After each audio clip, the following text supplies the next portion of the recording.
Team match, let's go.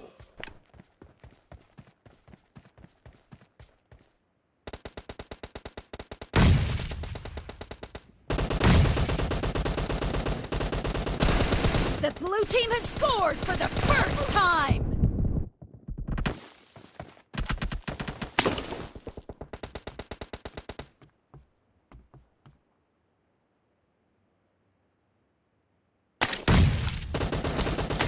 Reloading!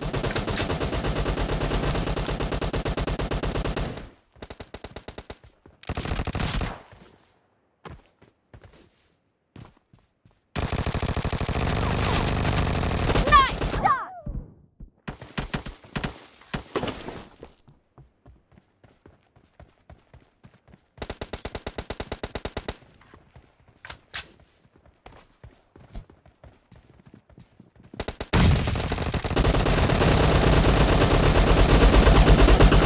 Killing spree for the blue team! Cover me!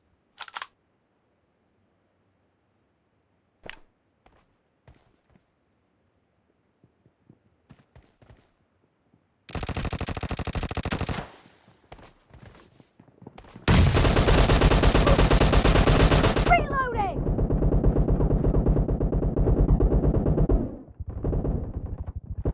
Expired!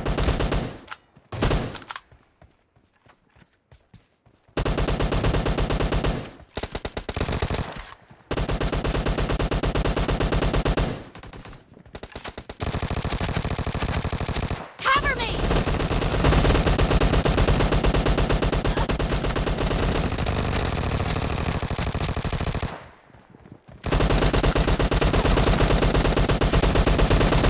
Killed!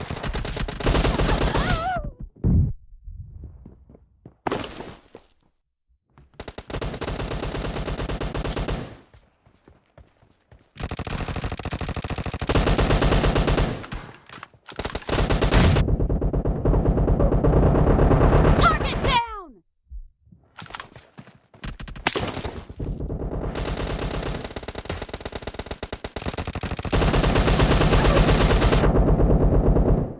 Reloading!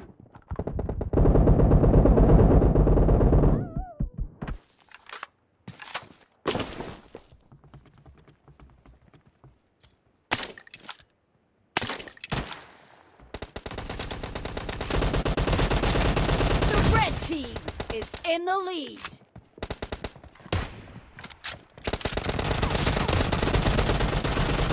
Cover me! Reloading! Clear! Cover me! Reloading!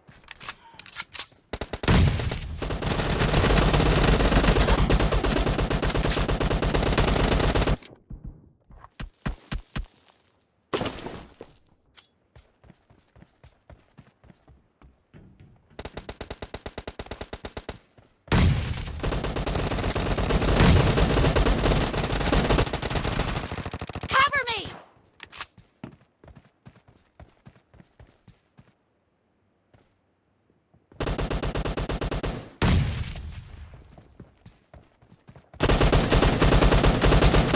Target down!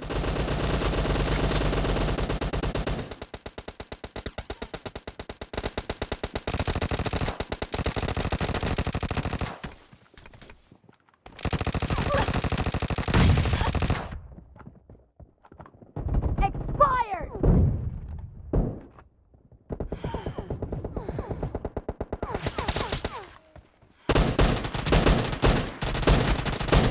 Reloading!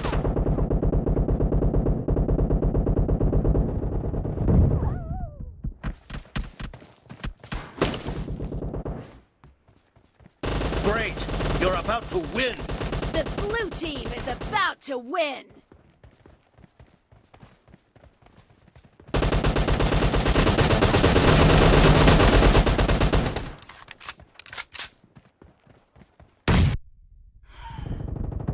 Killing spree for the blue team!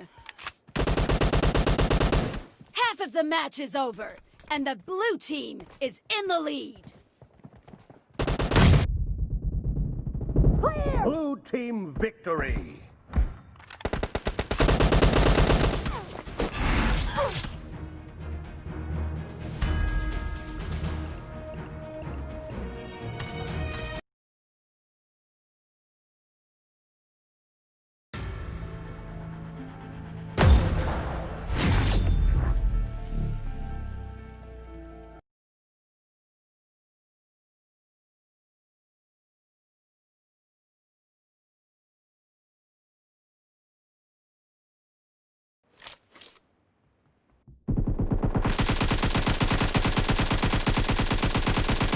Cover me!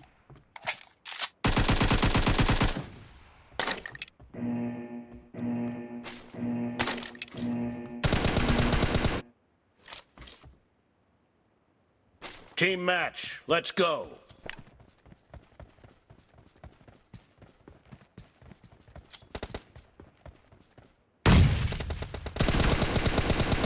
The blue team has scored for the first time!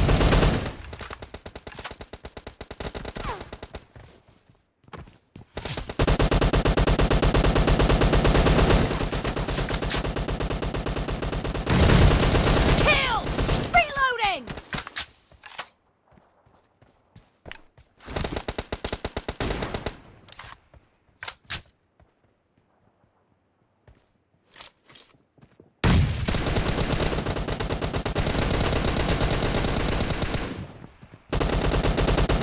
Cover me!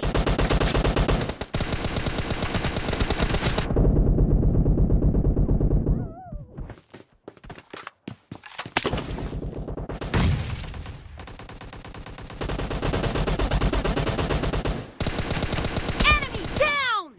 Dead!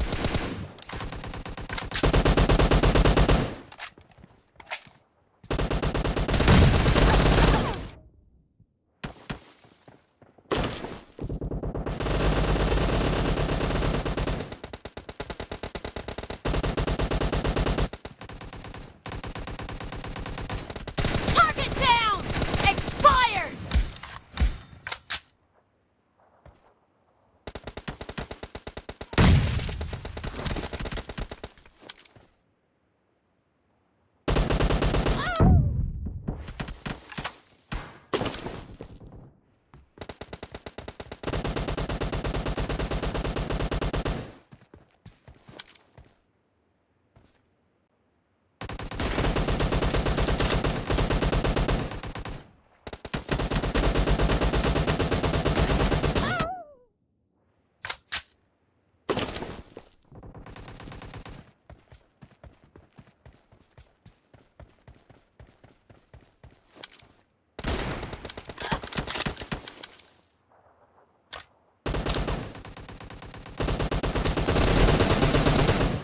Reloading!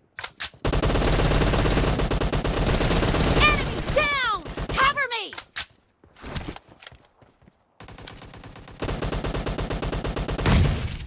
Clear!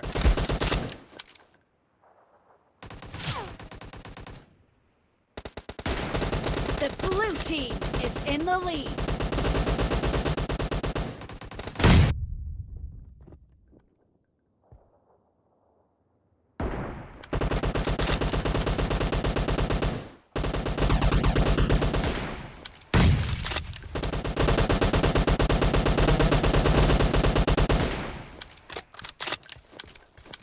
Reloading! Cover me!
The match is over, and the blue team is in the lead.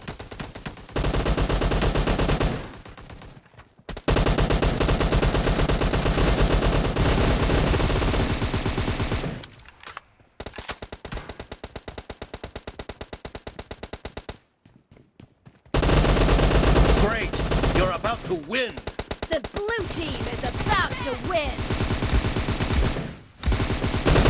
Reloading! Killing spree for the red team.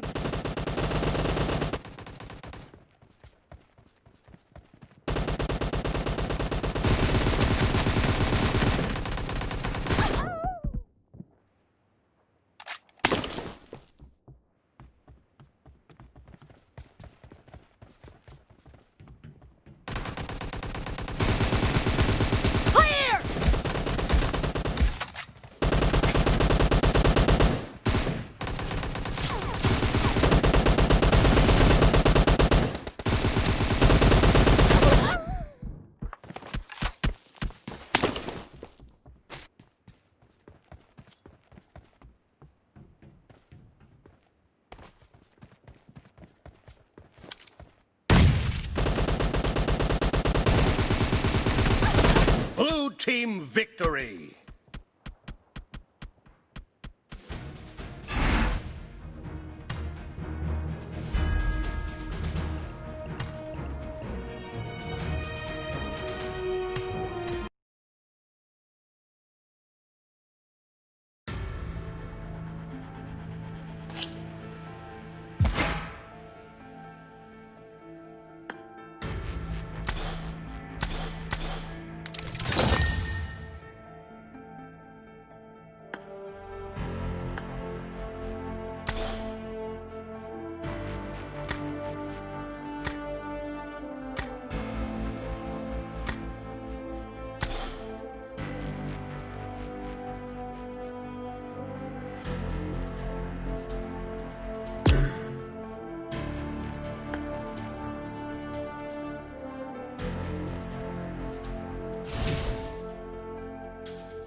in the semi-finals? Do you think there will be some change in strats, or do you think, how do you think entirely the semi-final stages are going to go around?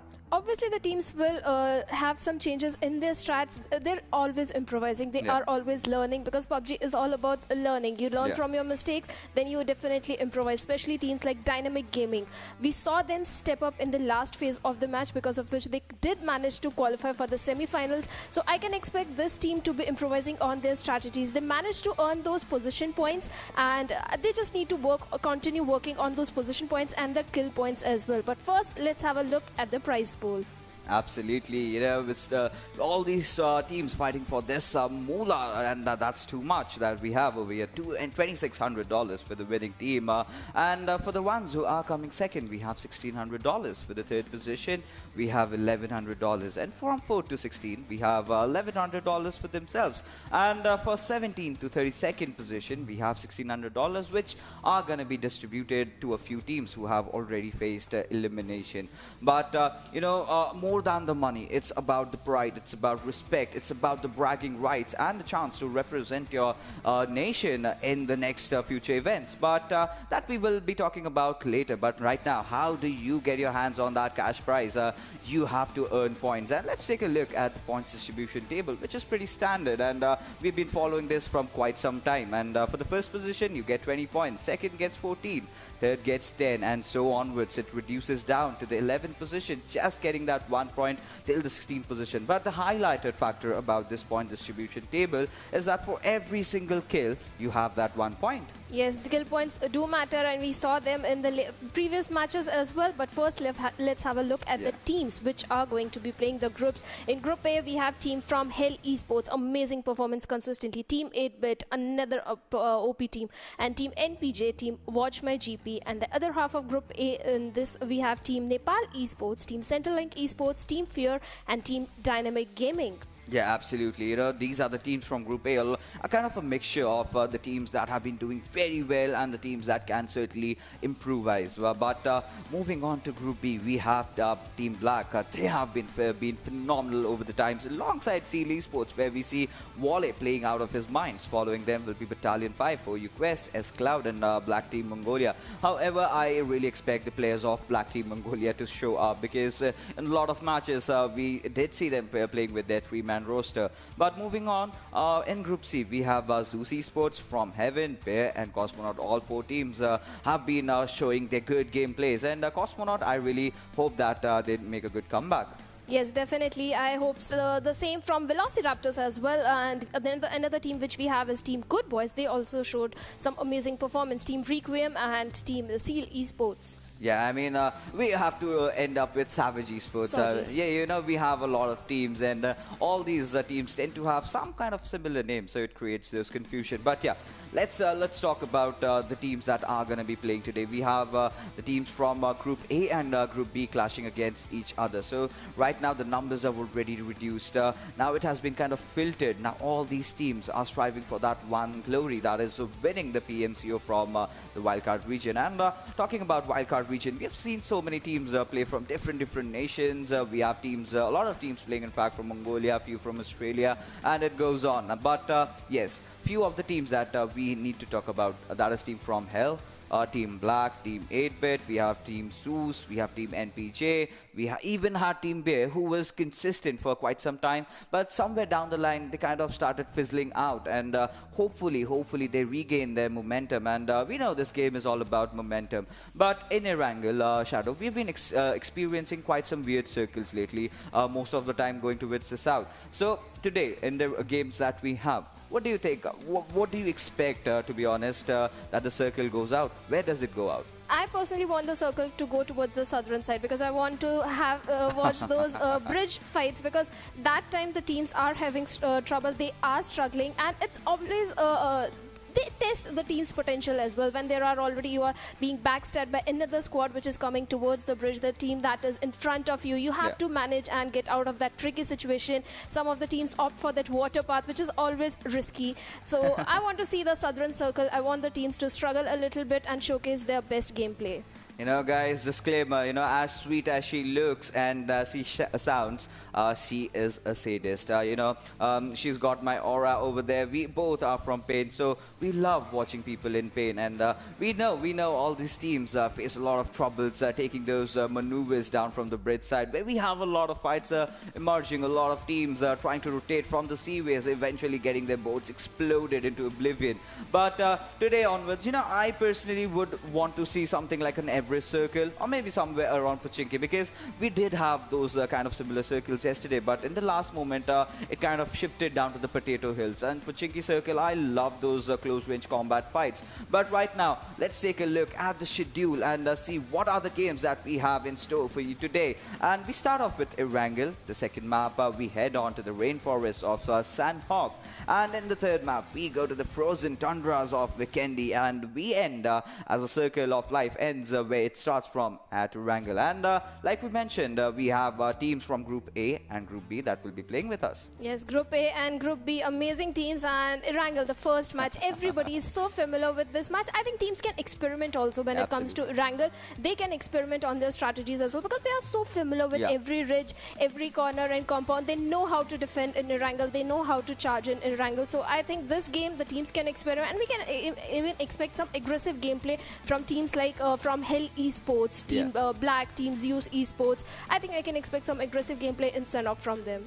Yeah, of course. Now we talked about the creme de la creme, but if we talk about the teams just below them, if we talk about Team Hype, one of the teams, one of the fan favorite teams as we know of, well, they have been very good with the kills, but somewhere down the line they are struggling with the position points. They are having those trouble to try and take that chicken dinner. And I believe, according to me, what I think is the multiple change in the rosters that they've made across. I mean, that's a very good thing that you are spread across the world. You have 3 rosters, but all your main lineup players kind of being in different rosters, and you trying to adapt to a new lineup and then synergizing with them, that takes a lot of time. And that is where the first stages of Team Hype really went in the wildcard region. And well, they are still in the middle, but we expect a lot from them, provided the players that they have. They have Gurkha, they've got Venom, they've got Turtle, 3 of the old guards of the OG lineup of Team Hype. So I've got a lot of expectations from this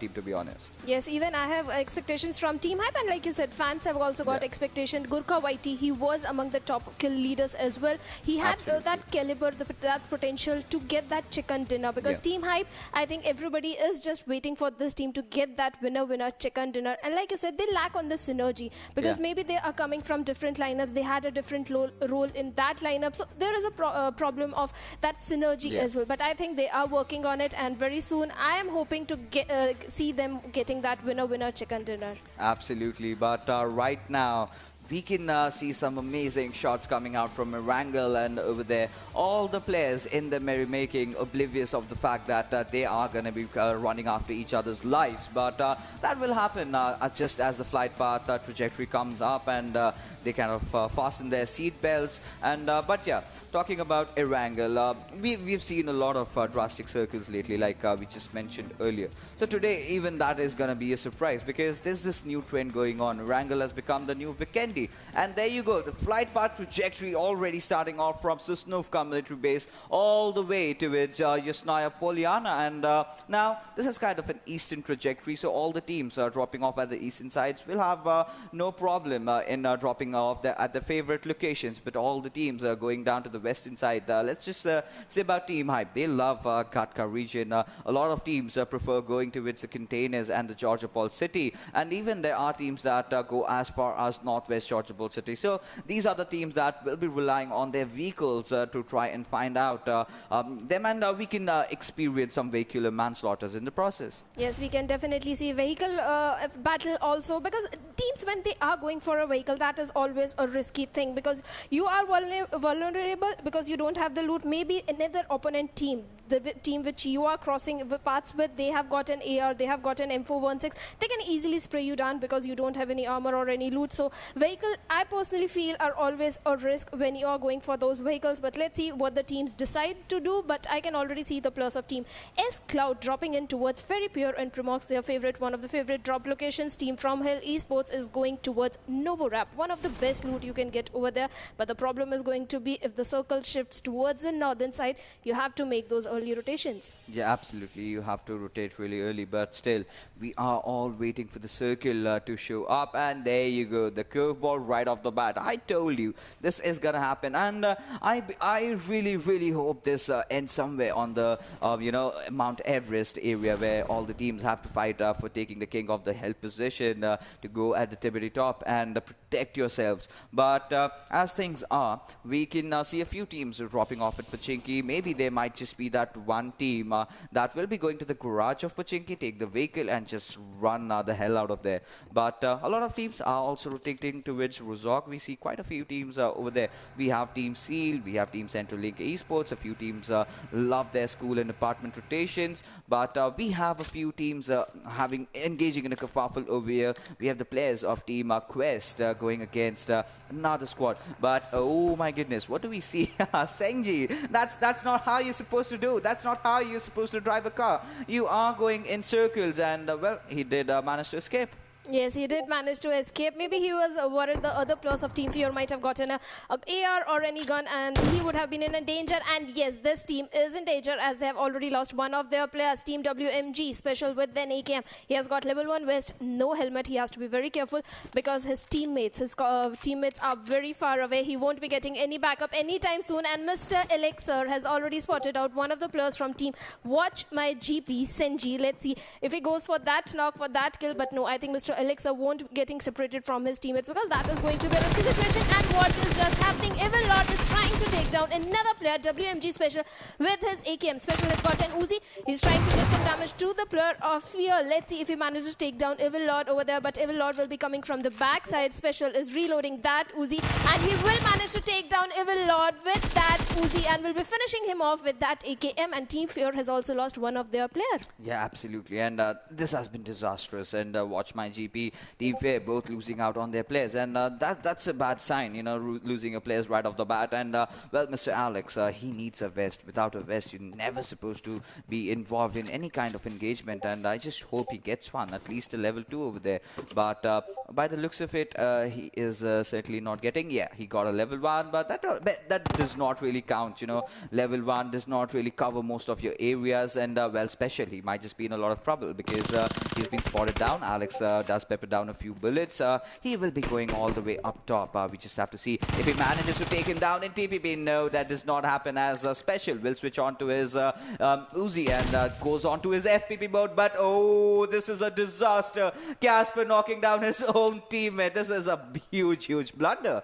Yes, this is a huge blunder. You knocking down your own player, but Special will be getting a revival. But if your Ululu decides to charge in towards the 2 players of Team WMG with Watch My GP, then Senji is in trouble. But I think Ululu is also trying to give revive to Mr. Elixir. There comes in the smoke to block the viewpoint of your enemy, but they have to be very careful of those grenades. Because one grenade, and I think both the players will be down. And what is this happening? 8-bit Akshat is trying to finish off Hype Venom, and he does manage to finish him off as well. But look at the position of Casper. He is at the rooftop. He is trying to give some damage to the players of Fear. And there comes the charge in. But Ululu will be taking down Special with that M416 and will be finishing him off as well. Senji is also down. Team Watch My GP is not looking good at all. Mr. Elixir will be getting that revival. Let's see how this fights turn out because Casper is the last man standing from his team. And there comes a grenade. This grenade, if gets connected, will finish off the whole squad. But no, it was a Molotov, not a grenade. And perfect Molotov. But Ululu somehow manages to not get any damage from that Molotov.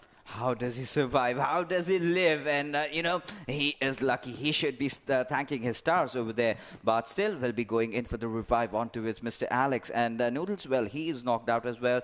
He is in quite open area. Now, what Ululu has to do is go in for the revive, then go back and go for the back lines and maybe try to get a few loot, whatever he's got over here. But Black Fury coming in, charging along along, and well, he's got the players of Battalion 5 out, does manage to spray down, but no, Cobra's spray was faster with his Uzi. The glass cannon are really coming into and giving a really huge impact out over there. And well, Casper, all he has to do is run from over here. But we have seen a lot of fights starting off, and Cobras, oh my goodness, he did try to do that, crouch and spray, but that certainly did not work out in his favor, as Azura will finish him off. And there you go, Black Team Mongolia again playing with just 3 players. It's definitely gonna haunt them, and Azura, he has healed up. Jerry is chiming in, and well, the first spray comes in. Azura goes down with that. Battalion 5, despite the fact that they've already lost out on Cobras, they are still looking promising. Yes, they are still looking promising, and Team Fear, they did have a very good start. They have managed to get 3 kills from the players of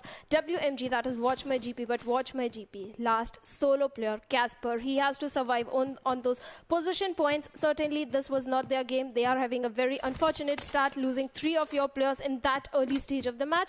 Let's see what is going to be the approach of Casper. I think he's going to go a little passive. He's still holding the outskirts of the Pochinki. And another team, Black Team Mongolia, they are also down to just 1 man. Let's see what is going to be their approach. But Fear Noodles is trying to somehow find out Casper, the last player of WMG. I think if he manages to find him out, Casper is in big trouble, because he'll have to have a clutch moment 1v3, and it's not that easy to have that 1v3.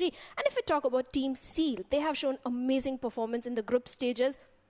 And right now they are looting away at the North Georgia pool. I think this place has got a very good loot. There is no other team to contest you. You are in a safe zone. The circle is favoring you. You can just hold on, sit comfortably, loot around the area and get those position points and wait for the zone to shrink and force you out of the position if it's not favoring you. And if it's favoring you, just sit comfortably. The teams that are going to be coming in towards you, try to take them down. And Battalion 5 Jerry, he is a little split out from his teammates as well. So let's see what is going to be his approach. Jerry with that buggy, he's looking pretty good. He has got level 2 gears, 1 first aid, 5 bandages. I think in terms of loot, he's looking decent. Yeah, absolutely. Well, when they started off, they did drop at Milta. They did manage to get those 2 kills.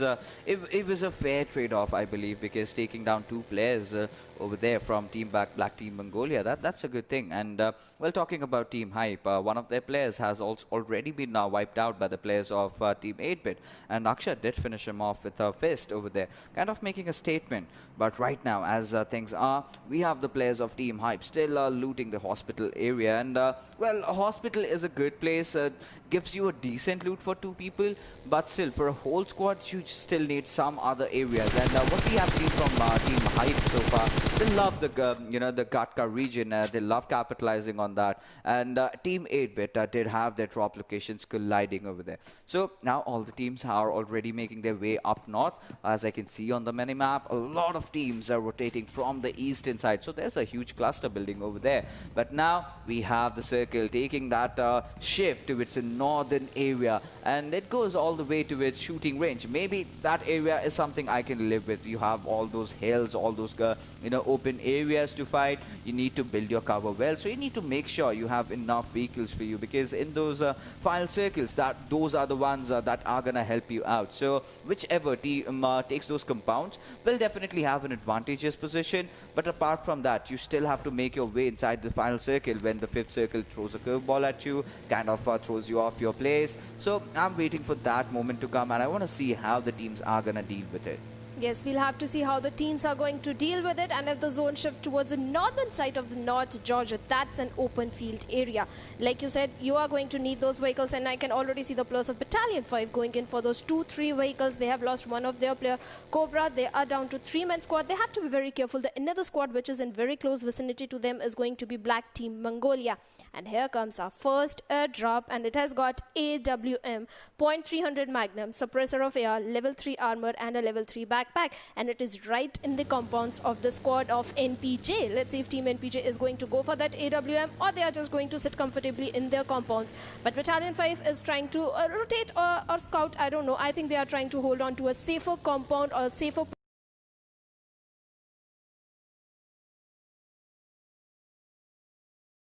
position in the center of the zone. I think they are going to hold the center of the zone, because that will give them an advantage over the next zone. They will find themselves in the safe zone.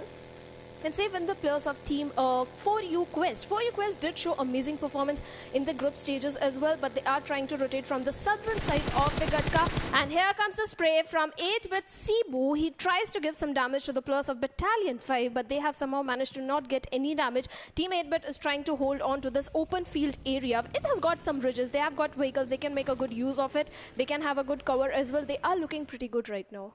Yeah, they certainly are looking pretty good right now. But 8-bit, they've got a good dip position, and that shows how well versed they are with the map, knowing all their nooks and corners, and that really helps you out in those final circles to make that fight happen.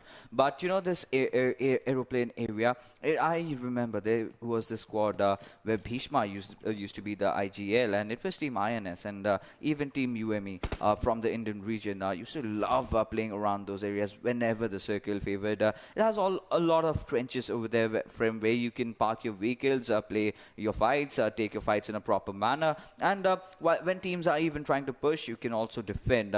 There's one small shack just beside it. But there you go. The players from Hell, they were quiet for quite some time. And now they've spotted down. And Malice from Team 8-bit will also be getting knocked out. And Sibo, well, he's too far. Let's see how the revives are going to come in. But Sarkar from Nepal Esports has definitely charged in Mega on the sideline. Sarkar definitely, oh my goodness, almost on the verge of getting knocked over there. Dead Ramen, but from backlines, he gets taken down over here by Sarkar. And well, Akash will be going in for the confirmation. Team 8-bit in a whole world of trouble right from the start. And they might just be the first team to get eliminated from the lobby. Yes, that is going to be very unfortunate because we had high expectations from this team. But if we talk about Nepal Esports, in the later stages of the match, they did step up. And I think that aggression is showing right now. The improvements they have done is showing. But Toxic NP, talk about Caster Skulls. Battalion 5 player managed to knock him down over there. And let's see if a revival should be coming in or not. Akshat is trying to make use of those vehicles to give revive to his teammate. But let's see how that turns out. Nikesh is taking TPP behind that tree. And he has already spotted out Akshat, who is just roaming around in the open field area with that US, and he will be getting spotted out. And Nikesh tried to give some damage, but Akshat isn't the cover of that vehicle, didn't receive much damage. But this grenade can be disastrous for Akshat if it manages to get connected with Akshat. But no, Nikesh will be getting knocked out by the grenade of Akshat, and that was a really perfect grenade from Akshat. Let's see, Nepal Esports, who was looking good in this fight, now are in a bit of trouble because they are down to 2 men, Sarkar and Akash, and 8-bit is in the domination. They have managed to get 3 kills. Sarkar is trying to hold on to that shack, and Akash is taking TPP behind their stone, and 8-bit is still looking very promising. Yeah, I mean, talk about turning the tables. Team 8-bit is definitely one of those teams who is really not scared to take a fight. They definitely did not shy away from that. And well, Akshat, we have to give the credits to this lad. He has been timelessly performing for his squad, and every single time Team 8-bit getting a good position, he has a very instrumental role. But right now, as we can see, Gurkha taking a good hill advantage over there, spotting down the players of Team From Hell. I believe he does lack a few ammo around, so he's not really going in for the spray unless and until he is very sure. But you know, the players he is shooting at, he does not know, but they are the members from Team From Hell. But as we can speak and as we are talking, the players of Team Fear have already been shown the way to the lobby, and there you see the NPJ players. They are also capitalizing on the situation, taking down the players of 4U Quest. Faker also being shown to the way to the lobby. We have the players of S-Cloud, in fact Nirzaid are making that rotation. So in the last fight where we had the players of Team Nepal Esports and Team 8-bit engaging against each other, well, there were a few mistakes made by the players of Team Nepal. They did ram in, they did take those initial knocks, but they could not really follow up. They could not really go in for the push because they did not know where the players of Team 8-bit exactly were. And well, Akshat did capitalize because a lot of shots were coming, so he knew from which directions the shots were being taken. But Gentleman from Team Hype gets taken down by Team Quest's player. Yes, he did. He was taken down, but Team Nepal Esports Sarkar is trying to still hold on to that track, and I think he needs to stay quiet because another squad is walking right in front of him, and that is going to be From Hell Esports. 8-bit Mullis tried to give some damage to the players of From Hell Esports. Let's see how this fight turns out. Sarkar can play a crucial role. He can easily third party, but he has to be very careful. Otherwise, it's not just one player, but 2 squads aiming at you. So Sarkar popping that grenade, and this grenade can do a lot of damage. I think he can manage to get one knock, but no, the grenade didn't got connected, and he has revealed his positions. Now he has to be very careful. On the other hand, Hype Gurkha Whitey did manage to finish off the last player of 4U Quest, and 4U Quest just got eliminated at the 15th position. Sarkar with that UMP45 is still holding on to that, but Sanchit, that grenade from Whitey managed to take down Sarkar. He had revealed his position, and that was a very risky move, but let's see what is going to be the next move of Akash. He can't give revive to Sarkar without taking fight with the players of Team Hell, but Hell Godless taking down 8-bit Melis with that M416. Yeah, absolutely, and Sibo will definitely be retaliating fire, taking down Godless. That's a big fish to catch, but you need to get those confirmations. You cannot let that man survive for so long, because if he does do that, he will be getting the chicken dinner, because that he is a one-man threat, and he really goes on all cylinders every single time he plays. But Gurkha Whitey being taken down from the play zone, and with that, Team Hype also taking an early exit. But Team 8-bit, Malice has been given that revive. Sabo taking a bit of a damage out there, but still, now things are not really going south for Team 8-bit. They still can make that rotation, because the circle, as we mentioned earlier, has taken that curveball all the way up north towards the shooting range. But there you have Thompson spraying down on all cylinders. Sibo being taken down, Malice already knocked over there, and Akshat being that last member surviving. All he has to do is escape. This is not a good time to take an exit from the lobby, and already the players from Team From Hell have started bringing Hell down under. But the members of Team Centerlink, they always are the silent ones. They try to focus on the positioning, kind of get caught off guard while rotating, but we have to see as to how they are going to perform this time around. Yes, we'll have to see how they are going to perform, but Team Centerlink Voyage has just been knocked out by the player of Team Extra Galaxy. Team Centerlink Esports, they have been caught during that rotation, and that is what happens when you're making use of those vehicles. And Centerlink Voyage has already been finished off by the players of Team Dynamic Gaming, and there comes in that grenade from the players of Team Extra, eliminating the last remaining player of Team Nepal Esports, and Team Nepal Esports will be saying bye-bye at the 12th position. So Team Extra managed to get that one kill in their favor. They did get 2 knocks, but only 1 kill they got to confirm. But they have to be very careful of the players of Centerlink Esports, as Gangsy is trying to cook that grenade. Again, another grenade is coming in. Gangsy is just popping on those grenades. He's trying to take down the players, but Hell Whitey will be managed to do that, as he did manage to take one of the players down from Teams Extra, which are holding on to that shack. Galaxy is at the good position, but the rest of the 3 players have to be very careful. They are trying to hold on to that shack. One perfect grenade is all it is going to take Centerlink Esports to take down the 3 players of Team Extra, and let's see if Gangsy can manage to do that. Team Centerlink Esports is a little spread out. Team 12, that is Team Extra, does have a height advantage. Let's see, but they are holding on to Shek, and Team Hell is also trying to do some damage to the players of Team Extra. Holding on to Shek is always Rixie, and Gangsy does manage to take down Leo with that grenade, and Team Extra Galaxy has managed to take down a player from Team Hell Esports, Whitey, with that grenade. There is just grenade popping in everywhere, and players are just getting knocked out. I mean, it's an absolute pandemonium with the way the players are playing right now. Spoko taking down Mora from Team Extra. Gangsy switching into his sights over there, but right now we can see the players, and well, Gangsy is being shot from elsewhere.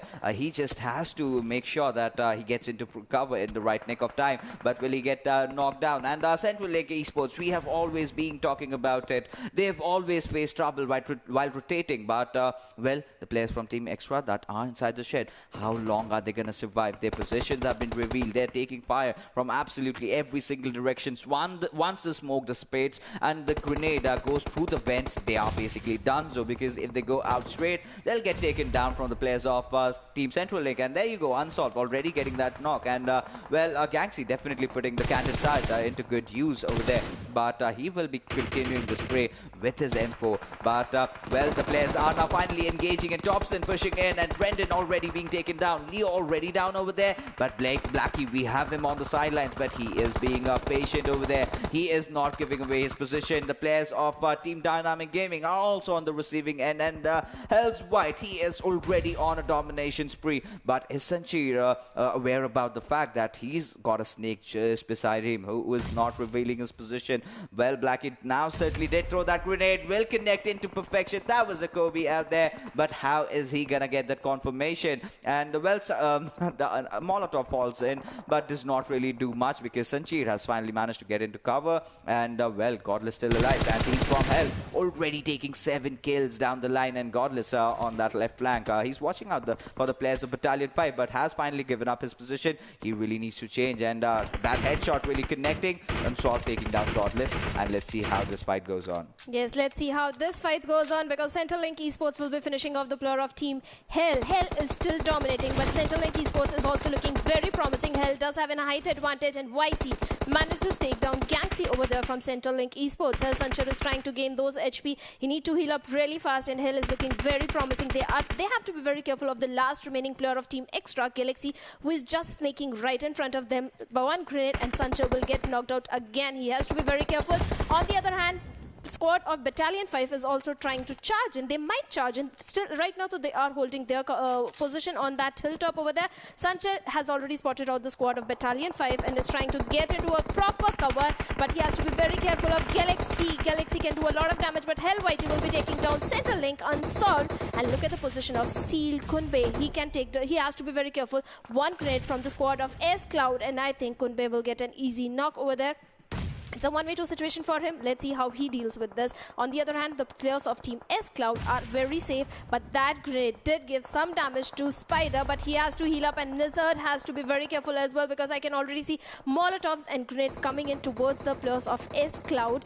And let's see, it's a total chaos. Seal Wallet, that perfect grenade, and he does manage to take down S Nizzard from the Team S Cloud. Spider might go in for that revive, but Kunbe has already started closing in towards the players of S Cloud. Yeah, absolutely. And, well, we have to see how the players are going to play it around. But Team Steel, they come with a lot of promises, and Wally securing those kills on the players of Team S Cloud. And, well, the players of Team Centrelink are also in a tussle with the players of Team From Hell. And bullets are being fired absolutely everywhere. But Shante will be the one taking down Sanchir. And Team From Hell, they were looking so promising. They were looking so dominant. But right now, look at them. Thompson, just that last member surviving, has barely just 2 bandages, and that also will be used up right now. And all he has for himself is 3 energy drinks, and he has to survive at least till the top 5.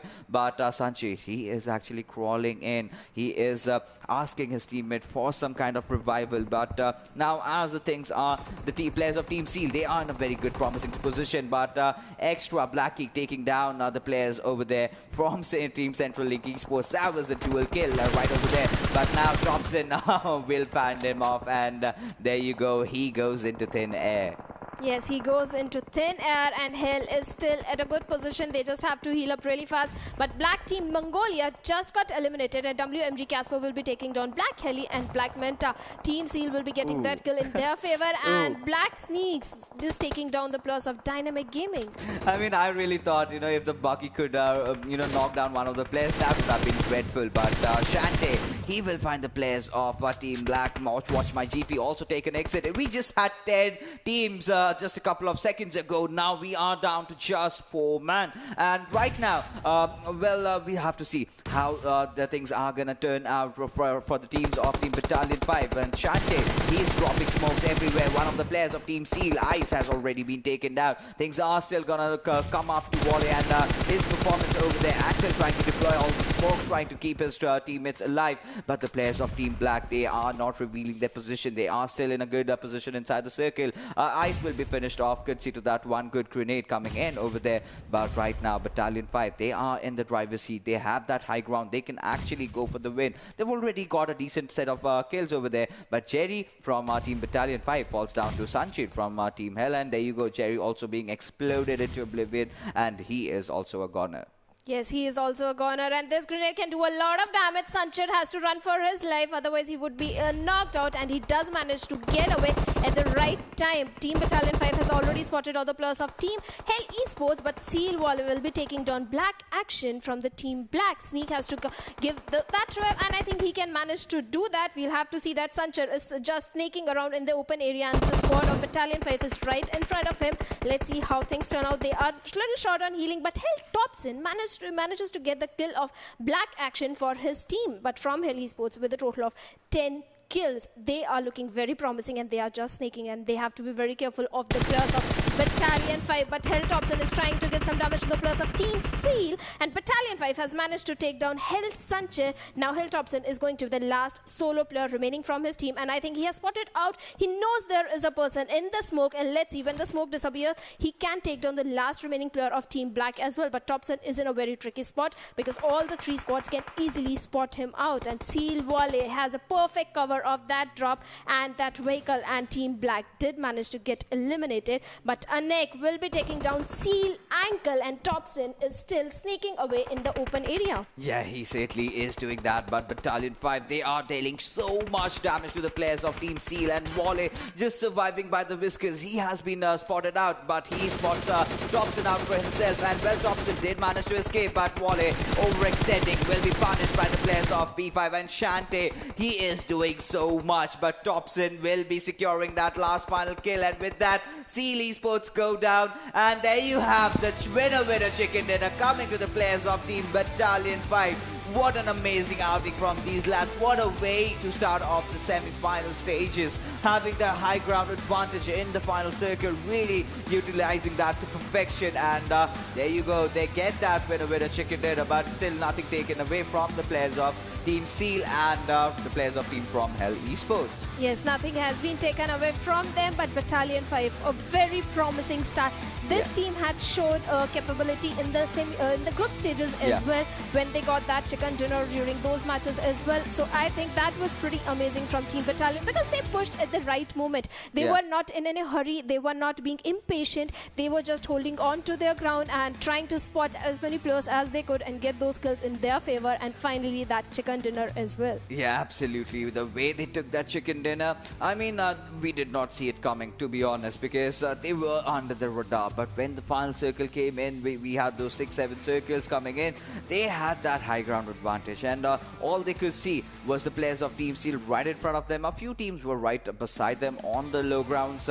They did take the fights over there, but Team from Hell stops, and definitely being a thorn over there for Team Black with the way he eliminated them and then just trying to come inside. And well, Wale did take a few shots on towards him, but that was where he kind of overextended. He was oblivious of the fact that he was in the open from the right hand side, and he got shot down from the members of Team Battalion 5. Well, Battalion 5 did everything right, and now let's take a look at who the MVP for this match was, and I believe that is someone, okay, I thought it would be someone from Battalion 5, but Thompson, oh my goodness, 5 kills, 887 damage, 24 minutes of survival time, 10 kilometers of distance covered, and well, Team from Hell have been having quite a journey so far, and getting all those kills, getting everything executed, but those last moment mess-ups kind of resulted in their team not getting the first position, but the second is not too shabby either. Yes, second is not that bad either, and they did have ample number of kills also in their favor. They were pretty good from the starting as well, and we know this team has the potential. They are going to be the MVP and the kill leaders. Nobody is taking away from the players of Team from Hell. 1 or 2 player is always going to be there, and like we just saw, the MVP is also from that team. But I want to see Team Seal also performing. They were looking very promising in this match, and I think they were pretty good. Let's see what happens in the next match, but first let's have a look at the match summary. Yeah, absolutely. The numbers that we all live for. We have 200 smokes and grenades, so they have increased exponentially. And talking about the total headshots, we have 13 over here. Talk about the knocks, 65, from which 57 were converted into kills. A decent ratio over there. 1 vehicular manslaughter that we got to witness. I'm happy with it. I can live with that. But 3 grenade kills could have been more. But at the same time, the statistics that come out, I did ask the developers, I did ask a few players, a few from the management team. So what really happens is that if you manage to knock down a player with a grenade and then confirm them with your AR or whatever gun you have, that registers as a gun kill. But if you get the final kill with a grenade, that registers as a grenade kill. So that's the confusion that a lot of viewers really have. So I'm just clearing the air. So I would have loved to see the actual grenade knocks, because we had so much. It was a complete red zone, an artificial red zone built up over by the players. But right now, let's segue into the map standings and see how the first map of Erangel fared out for all these players. And Team Battalion 5 is at the top with amazing 28 points, among which 8 are the kill points. But look at the number of kills from Hill Esports, 12 kills and total 26 points. And Team Steel Esports is also looking very good at the third position with a total of 15 points. Black Team did manage to get 6 kills and a total 14 points and are at the 4th position. Watch My GP at the 5th position. And if you look at the teams at the bottom, it is going to be Team S Cloud with just 1 point, Team Nepal Esports with a total of 2 points, Team NPJ with a total of 3 points at 14th position, Team Hype at the 13th position with a total of 3 points, and Team Fear at the 12th position. Yeah, absolutely. A few disappointments that we got to witness, but it's still the first game of Erangel, and we know that Erangel has been throwing a lot of curveballs lately, and the players really have to make those quick rotations, and a lot of them were caught off guard while trying to make those rotations in when the circle went all the way up north towards the shooting range. That is where the majority of the lobby was wiped out. A lot of players being victim to the play zone, and we've been talking about it time and again that you have to respect the circle, you have to make it your friend all the time. You need to strategize as to how the circle has been and what my approach should be. Should I play from the center? Yes, if you've got compounds, if you've got good scopes, go for it. But if you do not have those luxuries, if you were late in making those rotations, play from the edges, make your way through, and make sure you've got your backs clear. So all these things have to be kept in mind, and you have to do that in a very quick succession. You do not have much time to think over it and calculate and recalculate. That you do not have enough time for that. The zone moves in really fast, so you will have to take care of that. But right now we will be heading for a short little break, and on the other side we have the map from Sandhawk coming in for you guys.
Welcome back, guys. You are watching the PUBG Mobile Club Open Fall Split 2020, the wildcard region, where we have already started off with our semi-final stages. And, well, Team Battalion 5 did get that chicken dinner in the first map of Erangel. Now that we are going to head into the rainforest of Sanhok.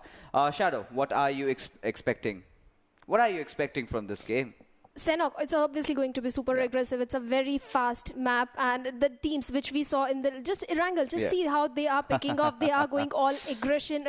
They are in an aggro mode, and I think that is going to continue in Senok as well. But in Senok, they have to be on alert because it's not that much landmass. It's a 4x4 map. There might be a possibility of player sneaking in just right front of you, and you might not be able to spot him out as well. Yeah, of course. You know, you have those long grasses, and you know, you just don't have snakes in Sanhok. You have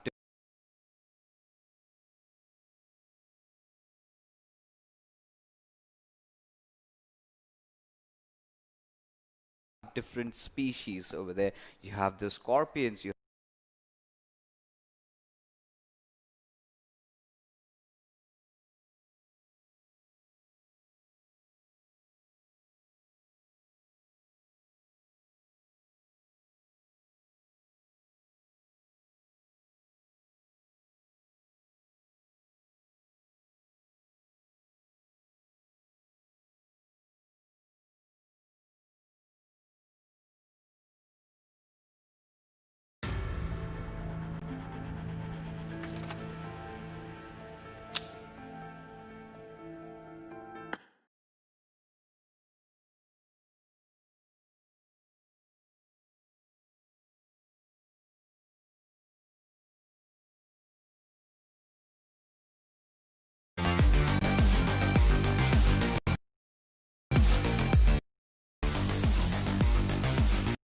squads being wiped out. So a lot of teams will have to, you know, be careful while traversing around the map, and they have to be very careful with their rotations. But in Vikendi, it comes all the way down to how you've positioned yourselves in those compounds, how you get yourself into the final circle when that curveball hits, and that is, I believe, that's the most crucial element. And if you get those things right, I think Vikendi can be yours.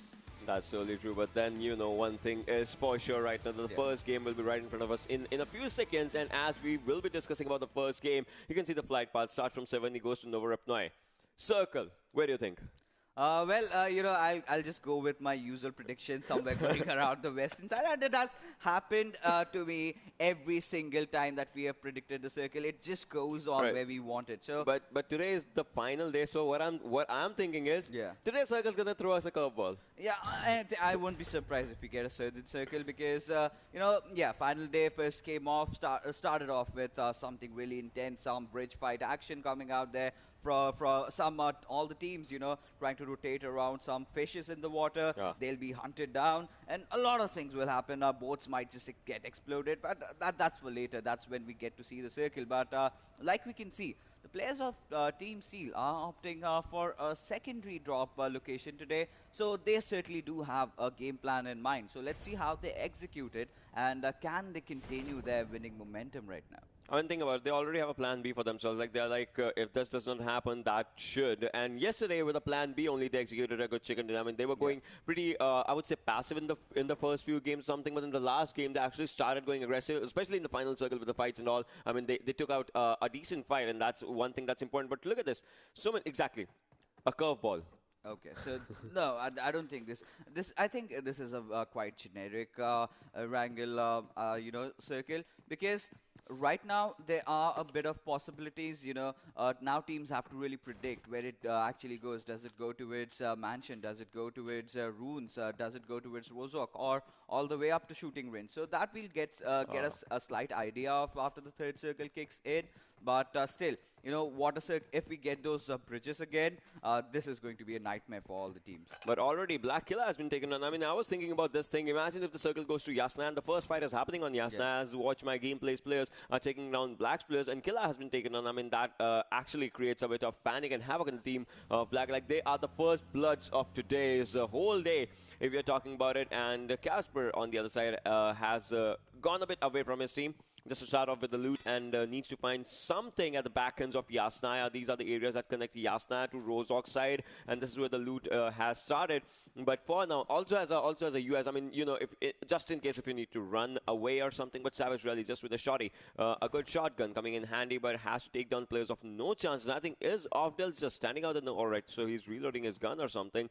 But this can be a good first fight. I mean, Savage's squad, they know what to do best, but no chance. I mean, they were champions for a reason. Yeah, of course, they were champions for a reason. But right now, they are on the receiving end as Cocktail gets knocked and finished off by the players of Team Savage.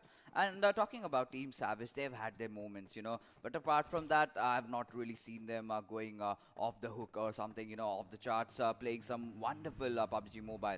But right now, today, they are looking to turn things around. And, well, getting that one knock and kill will obviously satiate their hunger that they've got those early kills. And now they can proceed with their loot. Once they are done, they'll go in for their rotations. 1 minute on the clock for the first circle to just come up, and with the first circle arriving and everything, we'll be getting a faint picture of what's going to happen, what's not going to happen. But 8-bit, all right, this team is doing wonders, if anything. Evan Jal, you can see on the other side. I mean, that guy is critically low and can be easily finished up on this area. But Team Heaven, all right, so he put up a first hit. But Team Heaven, have a look at this. They are kind of surrounded. But all right, one drop coming up. No, I thought that the guy would have been knocked or something. Yeah, absolutely. But, you know, this is going to be uncharted territory for Team 8-bit. This is not their drop location. Considering the flight path, they did take a drop here. Now they are against Team From Heaven, one of those teams who are so amazingly well themselves. But talk about Team From Heaven. You know, they also go to its military base. So they did not also know much about these places, how to make those rotations happen. And both the teams opting for the same drop location, we can see some early engagement between the players. And that's already visible, you know. Jal and Inky have already taken some bit of damage, but Omega, oh my goodness, now he is in bad phase right now. Any single moment, if Spooky does spot him out, he's a goner. But I think he knows a bit of a location or something. I'm hoping that's a grenade, but if that's a smoke, I mean, so that's creating cover for Spooky in its own self, if you're just thinking about it. I mean, Spooky got a good cover, but he's using AKM and an SLR. Yeah, exactly, that thing also. So now, 8-bit Omega spot.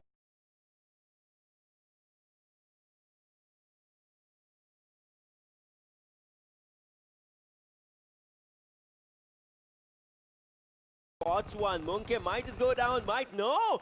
Oh my god. Munke with a vector. Yeah. Doing a good amount of damage in this situation. Sivo is using a VSS in this area, and I would say it's a good use, but 10 bullets is something that, you know, it kind of starts with a lack up. Like, see, you spot someone, you shoot your bullets, but as soon as something happens, your first bullet hits them, your 10 bullets empty. Yeah, of course. And not only that, that really, really long reload time without the, you know, without the extended quick draws, that really hurts, you know, because now Team 8-bit, well, they've already lost out on one of their players, and they know Team From Heaven is over there. And I loved what Team From Heaven did. They kind of baited one of their players out, and Munke just came in from above. He did have the vector, but what really helped him was that high ground advantage that he had. He shot, he literally could see those heads over there, and he just popped it. And Vector, we know it's a deadly weapon in the close range, and he did not really miss out on his shots. And one good thing that I've been witnessing for quite some time is that the usage of Vector has certainly increased.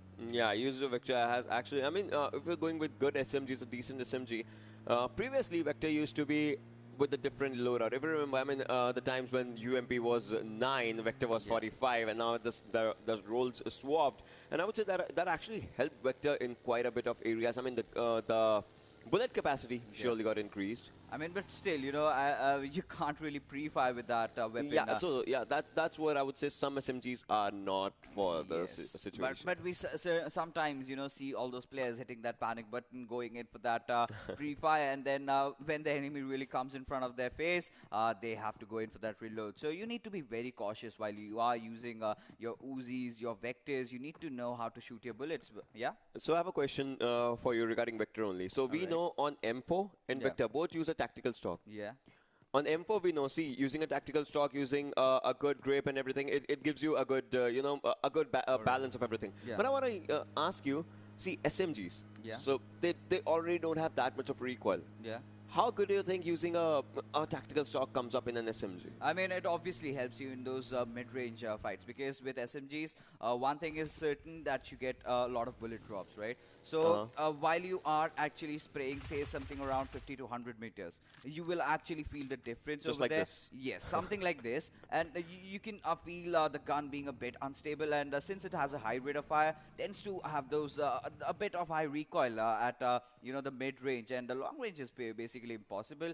But yes, tactical stocks, you can really do without it in the close range because those of the players that really go for it kind of tend to use those M4s for the long range and the mid range. But coming back to the fight in hand, we have Inky missing quite a few many shots with the Scarl, and I wouldn't blame him. It's kind of difficult to control the sway of the Scarl.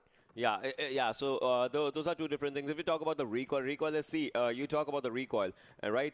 With the sway as well. You talk about the recoil. Recoil is the first bullet, and then the throw the gun gives you before the second bullet just hits up. That's the recoil. If you're talking like this is the recoil of AKM as Temka is trying to go with and has to get himself in the cover as team extra players are doing trying to put up some pressure, but they don't see Heineken, or do they? I mean, the Molotov's out there, and Heineken goes down, taking down Leo on one side. So this fight just comes up to a 2v2. I mean, they already lost one player, but this time Heineken will be the one falling down. Ovdal needs to give a revive, and needs to give a revive. Temka, oh, that was a bold move. That's a very bold move right now. But Temka, if he takes down Mara, the fight will be with team No Chance. But on the side, Banahan also comes up. I mean, he can throw a good grenade. Yeah. A good grenade inside this compound will be, I would say, it's his game. Yeah, of course. Now, team No Chance have been surrounded. They're in a very bad position, I must say, because now any single direction that they decide to move out, they are in a whole world of trouble. Binohan getting that first knock onto his Heineken with his grenade, and there comes the push. You also have Bridge from the left-hand side, so every single area, they've just been surrounded. Mara taking down Temka as well, and there you go. Team No Chance. Yesterday, they got the first chicken dinner. Today, the first game, they have been eliminated on the bottom spot. So this is I would say this is where No Chance kind of falls down, and I was not obviously no one was hoping this should happen, right? Because this team has showcased, has had a lot of fans' expectations as well when they came, and all right, I get it.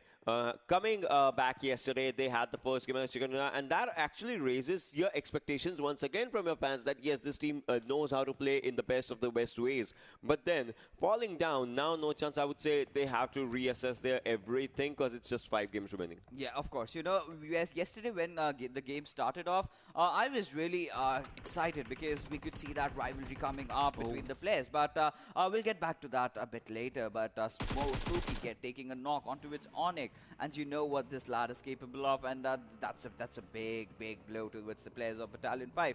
And the kills will definitely be confirmed over here, and no problems over there. But yes, talking about No Chance, we really thought there would be this rivalry going on between Team No Chance and Team From Hell Esports. And right off the get-go, we saw No Chance getting that first chicken, then followed by Team From Hell getting their chicken of their own. So we thought this would really continue. But after that, somewhere down the line, they started slowly fizzling out. And, their misery kind of is continuing. That's totally for sure. But right now, there's one more team whose misery is out. I mean, they lost Onyx, the guy who actually had 9 kills yesterday, and the team had 9 kills in that match. But now Jerry's the last one surviving. And Team Heaven actually want to take him to heaven for a journey right now. As Jerry, as you can see, he is just out here.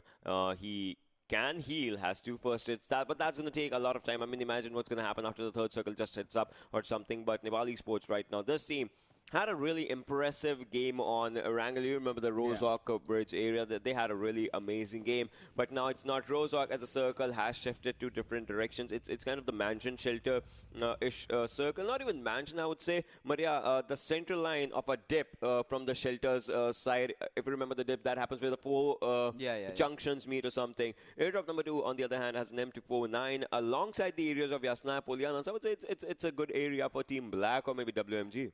I have a hunch that, the circle kind of goes towards the southeastern part of Rozhok. because we've seen that happen a lot of times, and yeah, those open circles, those hilly ridges, I think we're gonna have a good time, whatever the circle may be right now. But Nepali sports have definitely managed to spot down the players of Watch My GP, and Circa, he's overextending a bit over here because, of course, you know, Watch My GP, they're in a compound, but if some other team is traversing around and they find someone them out, and it's pretty much gone for them. But coming back to the fight over here, oh, Jal, he is taking fight solo, and Team Heaven, I think they are playing very, very aggressive right off the get-go. He doesn't care right now. He just wants every part of the fight. But on the other hand, hey, MF actually just survives. But Jal has to actually build up a Jal if we have to talk about it. But well, we'll see how it just comes up in the situation. As you can see, I don't know why Velociraptors, they are just going away from this fight for some weird reason. I mean, they should be the one who actually should aggress because it's their house. They should be protecting their houses, but they are not. And look at this. Jal moving forward. Godang is getting some shots on the other side, but Jal goes down. C47 goes down the other side by Heaven. Spooky, as Spooky is taking every inch of fight, but Jal gets finished. I mean, Inky opened the door, but the door actually opened on the other side. But, you know, oh my goodness, as long as you're getting those trade-offs, as long as you're confirming those kills, they're good to go. And Team Velociraptors, Godang and Bunty, they are also in a bit of a pickle over there because Godang has taken some damage. Bunty has taken some damage for himself as well. And now, Myunke and Incave, they decide to push it together. But no, Bunty from the far off fray has the Tommy gun. And yes, this is where the Tommy gun actually shines. This is where that amazing recoil control comes in, and add on those red dot sights. You are in a good business over here. But now, how are Team Velociraptors going to respond? Godang and Bunty, they have to heal themselves up. Bunty certainly has, but Godang instead, he's going in for the revive. Bunty right now just trying to use everything out here, using Thompson. Leo takes down Seal. Wally to Team Extra is actually taking a good fight, but now grenades coming in handy for the players. I mean, you kind of need to throw it at the right area, not where the players have actually moved away. On the other side, you can see Godless moving up, Gurkha moving on the other side. I mean, the players are moving up, but I think there will be some third parties happening soon in this area. I mean, this area constitutes the rotation, as you can see the edge of the circle lining, white lining on the side. And I think Team Hell has actually stopped themselves out there. They might just come in. They are looking for a good rotation. That will be a decent area. The circle is still going to the southern side as we were talking about the areas and the rotations. Heavens Muke once again trying to spot the players. On the upper side, you can see some teams' names, but right now, no confirmations. Not much more confirmations are just coming, but I think there are some teams that want a piece of this fight. Yeah, of course. And already Team Hype have, positioned themselves in a manner that the moment the fight is going to start, they are just going to, the fight is, in fact, going to end. They're just, maybe they can ram in. And this is a good location that they can capitalize upon. But, well, the players of Velociraptors are in a bit of a pickle because Godang has been taken down. The confirmation is almost over onto with him, and shots coming up from above as well. Myunke pushing in. Myunke gets that confirmation on Godang and also takes down 347. Now Team from Heaven, they are retaliating, and they are retaliating very brutally. They're finishing off almost every single player. Just that one player from Velociraptors remain, and let's see what he is capable of. Yeah, that's totally true. We'll have to see what he is capable of as when there's no adequate backup or something. But right now, this feels like a proper standoff, as we are just saying. I mean, I want no interruptions in these kind of fights. I don't want any third parties. See, it's a proper 4v4 situation. Give them some privacy. Oh, but look at that grenade. Beast was about to be slayed down in the situation. There's those 4 junctions. That's where the circle's just going up. And this kind of feels like a properly open circle. There's no compound except for one, but there's no team out in that area. Let's see the game takes us there, but Legend goes down. The grenade on this area. What is that? What is that? What is that? Do you see that? Yes, I see that. I mean, those are good covers. Those abandoned BRDMs are in the best of their covers. Yeah, absolutely. You know, Team Zeus really positioning their players in a very good dip. And, I see. Look at the flank angle that he has. If he proceeds just a bit further, he can take down Trouble. But that will not be necessary because Zeol did lob a grenade and got that one knock. But, Blancos, the last member surviving for Team Cosmonauts. And all he can do right now is just to survive and somehow escape from the onslaught of the players of Team Zeus. Because with the way they have started off, they certainly are looking to claim the first position. Oh, the kills have been stolen. Casper, I mean, see, for all this fight right now, Zeus did not even use a single bullet. But when the bullet was used, it was from WMG's side, and they actually took up a kill for themselves. I mean, I love that. I mean, obviously, they hate that, but I love that, seeing that happen. I mean, it's a game. You get kills by hook or by crook. But on the other side, now I want to see what the final player surviving Blancos just does in the situation, because he knows there's WMG on the back end of his area. As he read the kill feed, he read his players. But Zeus Icy goes down as Beer Musket is taking up a fight. But on the other side, WMG Special can take fight from 4. He goes down in this situation. Brad goes down in this situation. Casper will, if he falls down, the team falls down, and that's what happened. That's what you get if you steal someone else's skill.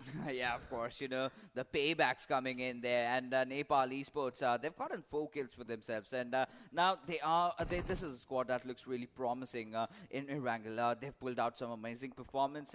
They are kind of the hope of the player from all the fans of Nepal.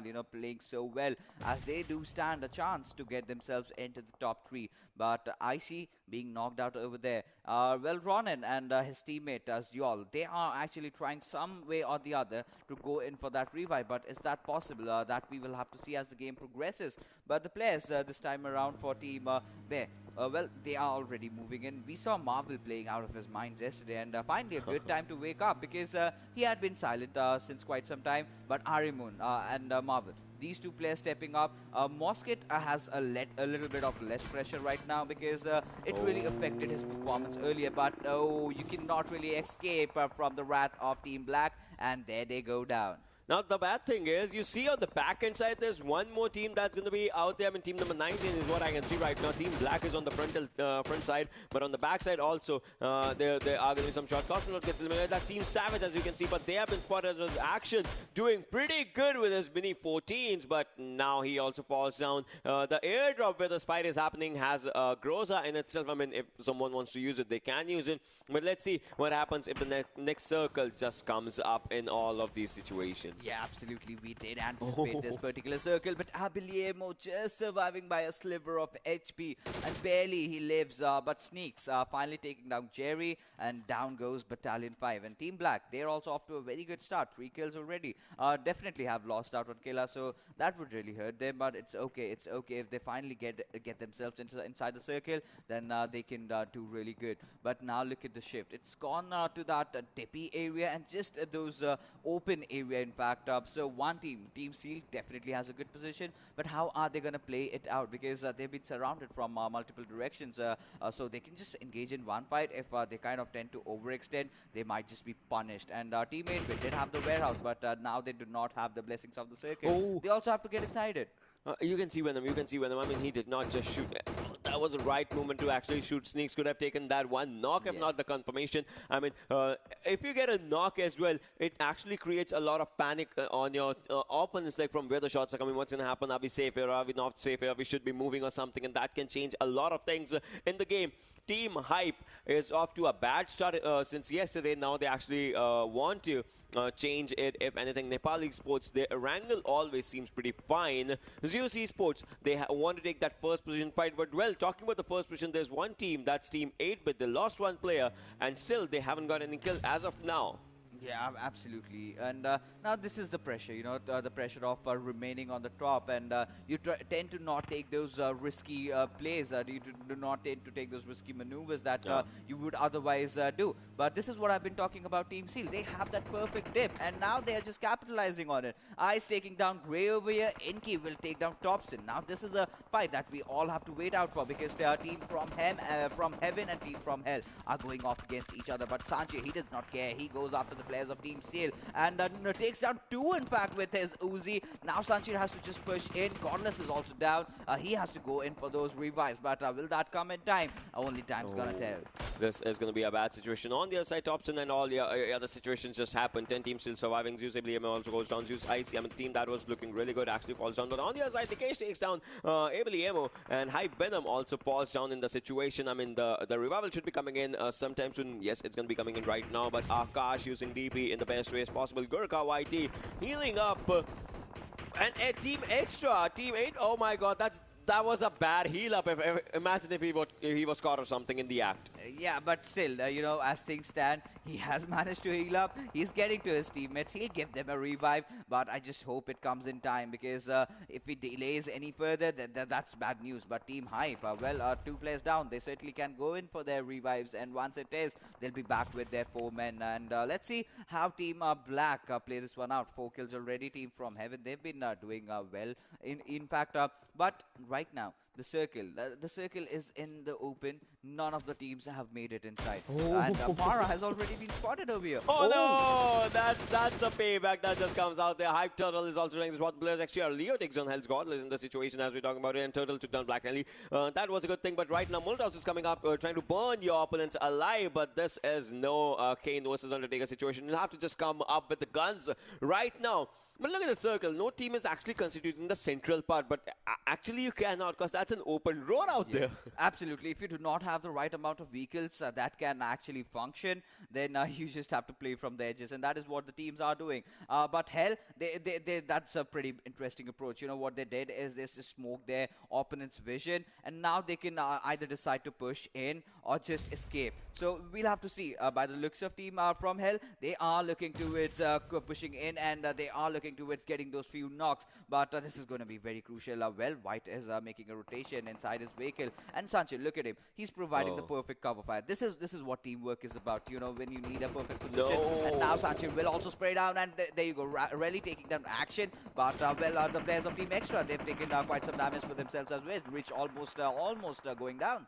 White was also out there, I mean, just 1 HP, barely surviving, really has been taken on by Heli. I mean, that's the brotherly fight that just goes on something well. Actually, as Mara is out here, Sanjay, we know what this guy's capable of, and is he going to do it? Nope, he just lets him go, I would say that thing. But now he can take him down, and yes, there it is. That is one amazing spray that was just going up, and now it constitutes on one thing. Hype Turtle takes on Benahan in the situation. Sanjay still with 2 kills, has to take the 3rd one. I mean, his kills got stolen in the situation. Heli is on the domination. Yeah, absolutely. The last kill, that was like a freebie for him. Yeah. He just spotted his play. He was wide open, and he did not really care. He just went after him. But, you know, team up from Hell. Well.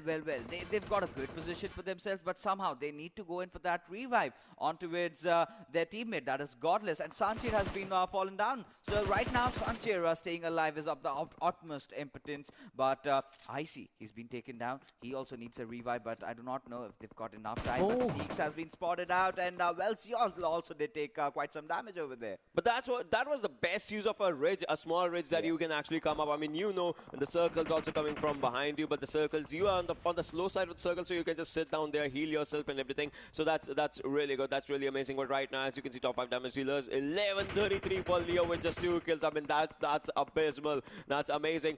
But right now, Heli goes down as Hype Venom wins this final round against Heli. But it's 5 teams remaining.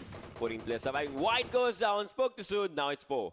Yeah, absolutely. And team from Hell, they've met the makers, but Team Extra, they are playing out of their minds. Nepal Esports, they have also survived with all their players, and now it's going to be really, really essential for them. But Team Zeus, like we said earlier, they are looking to take that first position, and with 8-bit taken down earlier in the start, and with nothing, 0 kills, this is going to be really, really troublesome for 8-bit to hold on to that first position. I mean, Team Zeus, they still don't have a chicken dinner, and they are sitting on 2nd. I mean, imagine what they can do with those 20 points in their hands right now. Hype Gurkha YT Hype trying to go with a good game today. They are looking decent, but look at this thing. Gurkha's helmet is totally torn apart. One good shot on the head, and he'll go down alongside the helmet. Helmet will be nowhere to be seen in those situations. Well, 7 circles just moving up slowly and steadily, and with that, Hype Venom has to put up a first aid. Can he just do it? And one more player has been taken by Zeus. Ronin, I mean, Team Zeus only with 2 players, but still doing enough as much as 4 people would be doing. Yeah, absolutely. And now they've done a majority of the job. Now all they have to look is try to take that top 3 or get the chicken dinner at the very best. But well, Nepal Esports, they're on the receiving end. But Leo, oh my goodness, what is going to stop this man today? And Ronin gets a knock onto it, Circa, but how is he going to push? That's a question over here. He does not really have to because he's still inside the circle. But Nepal Esports, they are all clustered up together. One good grenade, and that might be the end for them. That actually might be the end for them. REM just coming up in these situations. Once again, 4 teams surviving. Team Zeus, they are looking really good. But, I mean, I would say this is a time to control their aggression. If one player over-aggresses, the final one surviving will have to go for a survival game, and they should not be going for them. But no, they are eliminating teams. Team Hype gets eliminated. Top 3 teams surviving in this situation. Team Extra is out there as well. But Nepali Sports, oh, one goes down. Nikesh has actually bitten the dust right now. But in this situation, oh, that was a good situation. But Nepali Sports gets eliminated. Oh my God! Straight away as we are talking, Team Extra was looking really good and they win this one. Absolutely, you know, and with a lot of kills. That is, I think 15 is going to be the exact number. And, early on when they started off during the late mid game, before that fight with Team From Hell, they were just with like 3 or 4 kills. And after taking that squad down, I do not know what spirits they did have inside them. They just went all berserk. They were stuffing at nothing, absolutely. I mean, imagine 35 points is what you'll be getting right now as per the old reporting system that we are familiar with. But Zeus Ronan, this guy did wonders, had 5 kills for himself, 723 damage. That's a lot. I mean, it was a matter of time between Nepali Sports, between Zeus for 2nd and 3rd position, just like microseconds. Yeah, of course. You know, it just happened in a jiffy that we could barely even realize. And yes, Ronan did the majority of damage in the end from the players of Team Nepali Sports, and it was quite anticipated. We knew that, you know, you stay together in that one cluster, someone is definitely going to spray you down, and that is exactly what happened. And while the players of Nepali Sports did focus on Zeus, that is where Team Extra just chimed in and took all those remainder of kills, and they did manage to spot out Ronan and took them out as well. So Team Extra off to a very, very explosive start. But now what really matters is that since Team Zeus, they've gotten themselves a chicken dinner, and with a decent amount of kills, 2nd position with a decent amount of kills, that is 8. So now after this, where do they stand in the overall standings? I mean, do they take that top spot, provided 8-Bit had a very bad start? I mean, 8-Bit quite had a bad start, but then we'll have to see where the points just come up. I mean, that's going to be a conversation of like, 5 minutes or something, but then talking about 5s, let's have a look at the top 5 players as well.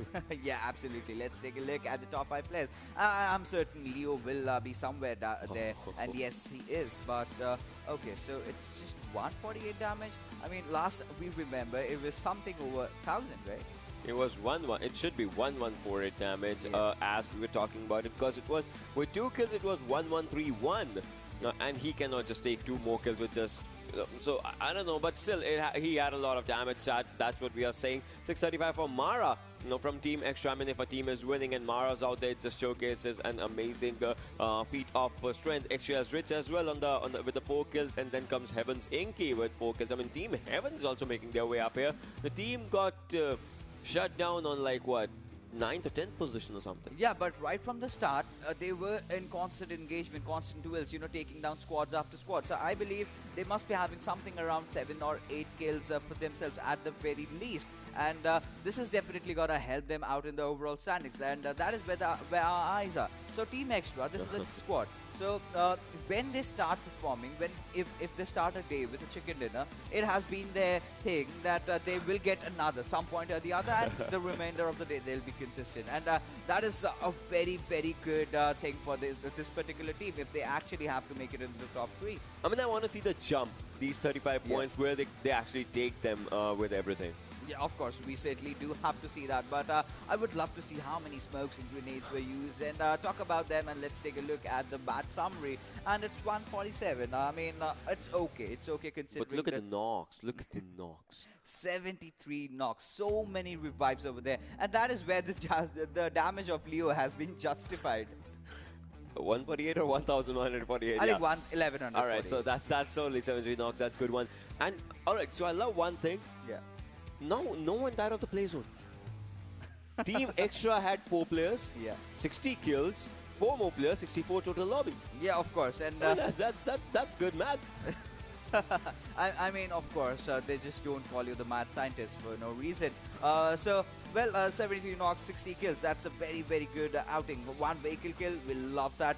5 grenade kills. So the numbers are definitely increasing over here for all these teams and for all these players. And it has been an even game, I must say. A few of the teams, getting taken down early, but still they did manage to take some few kills out there. But now we'll take a look at the map standing and see how things ended up for all these teams in the first game of Erangel. And starting things off, Extra Esports 35 kills. So on the second position, we have the players of Zeus Esports with 22 points, and 35 points is what Extra Esports got for themselves. And Nepal Esports, they were somewhere around the 6th or 7th position. They're definitely gonna rise after this. But my eyes, Ocean, will definitely be on Team 8-Bit. Can they hold on to that first position? Yeah, I want to see their kill points, if anything, and alongside, if they have 2 placement points, that also makes a lot of difference, right? 22 points is out here for Zeus Esports. This 22, that 35, those 17, it kind of makes a lot of difference. I mean, Team Black was also in top 5, if we're talking about it, for God's sake, in the overall standings as well, and they are still here in the 4th position. I mean, that can lead to a good jump, talking about the situations. Absolutely. Team Black, if you remember, they've been so consistent yesterday. By the last few games, they kind of faltered out, but it's all right. And there you go, just that 2 points. And I think it's certain. Now, Team Zeus will be taking that first position. And this has always been a curse, or what do you say? It's like the pressure that the players are not able to handle right now, because, yeah, well, 8-Bit did get to the top, but getting there is one thing, and then just holding it off is even a much difficult task. I mean, yeah, see, you can, and now is no time for experiments and all. Like, I would say the first bad thing that happened is the flight path that was not on their drop location side. So that kind of, I would say, shook them up for a nasty decision, for a hasty decision to just drop down on a different area. That was the Milta factory-ish area where they went down. So that's from where some trouble started. But see, one bad game doesn't decide 8-Bit's future, because they have known for coming back and all those things. Yeah, absolutely. They can certainly make that comeback. But now let's take a look at the leaderboard and see how this game of Erangel has changed things around overall. And Zeus Esports have finally managed to take that lead over there with 105 points, and still not far behind our team 8-Bit with 98 points. And just that one good game will also take them back up top. But from Hell Esports, they're going decent as well, 89 points for themselves. This is the first time a team with no chicken dinner is on the top in the finals as of the 7 games that have happened till then. Before that, I mean, there were teams with chicken dinner something, but 3 digits is what Zeus Esports is hitting. Yeah. 98, 89. One good game from Hell Esports or one good game from Extra Esports can actually take down 8-Bit much more further down. Yeah, absolutely. But, like we were talking about Zeus Esports, no chicken dinners, but look at the number of kills, 48. And placement points are not too shabby either. So they've been consistent. They've been taking all those kills. Yeah. They don't care if they don't get those chicken dinners. Obviously, we do love that, but as long as you're on top, it's all right. But talking about Team 8-Bit Ocean, so we have seen one thing. They did go for a plan B. But, at this point, we cannot really blame them. This is a wildcard region, right? You do not know every single plan B for the other team. So that is what happened for them. They just were unlucky. From Heaven came in. They did not anticipate that. And for that, that was kind of a small performance. But going further, I think Team Hype, they need to step up. They asked, I mean, that's a green arrow, but that's not a big jump. That's one thing we can say for sure. Last game, top 5 finish was a good one, but no chances. The first time, no chances on the second table. Yeah. So we're talking about the comebacks. Now we need to see comeback from No Chance. We need to see comeback from Team High. We need to see comeback from 8-Bit to stay on the first position, to go back to the first position. I mean, the difference is not that huge, but still, they have to do it fast. And talk about fast-paced things. Yes, talk about those fast-paced things. We have action coming in from Sandhawk. But before that, we will be heading for a short little break. Don't go anywhere, just stay tuned.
Welcome back, ladies and gentlemen. You are watching the PUBG Mobile Club Open Fall Split 2020, the regional wildcard finals. And the first game of today's evening has started off, and it was with a bang. Team Extra getting those 15 kills chicken dinner. But right now, what we do have is Sandhawk, the map of unpredictability. And let's just head into the map and see what will be going on.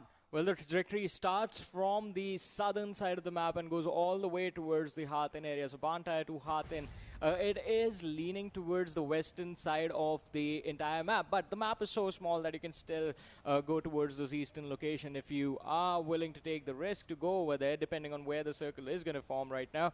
But as far as the leaderboard is concerned, it looks like Zeus, they are just being as consistent as well they were yesterday, because the momentum has definitely transitioned over really well. Of course, you know, like we were just discussing before the segment, Team Zeus, they've not got a single chicken dinner, but the number of kills and the position points really speaks up for themselves and proves why they deserve to be on the top. And talk about the teams right now. You know, we see some drop location changes, like Team No Chance heading off to boot camp this time around, and the circle. Well, we've seen this a lot of times, but you know, lately what has been happening, we usually anticipate maybe it'll go to the high ground area where Team Extra are, but we certainly do have a fight away as Team No Chance are in an engagement with the players of Team Battalion 5. Yeah, No Chance already with a disadvantage. 2 players being taken out, but the trade is going to come from off Dells. He has another one in front of his teammate, is charging in, but has to cover up the stairs. Cocktail is going to be taken down as well. No Chance is left with one more player, and off Dells, it's going to be up to him to make sure that his team somehow manages to survive, which is going to be a hard deal. Runs to the lower floors on the ground floor right now. Is going to try and take this fight, hiding behind the wall, peeks out, goes for the shots, dishes out damage, but he is going to get finished off, and No Chance team, they take an exit. Well, within 2 minutes of the match starting. Quite unfortunate for them. Yeah, absolutely. It's been quite an unfortunate exit. And, you know, this is going to rattle things around now.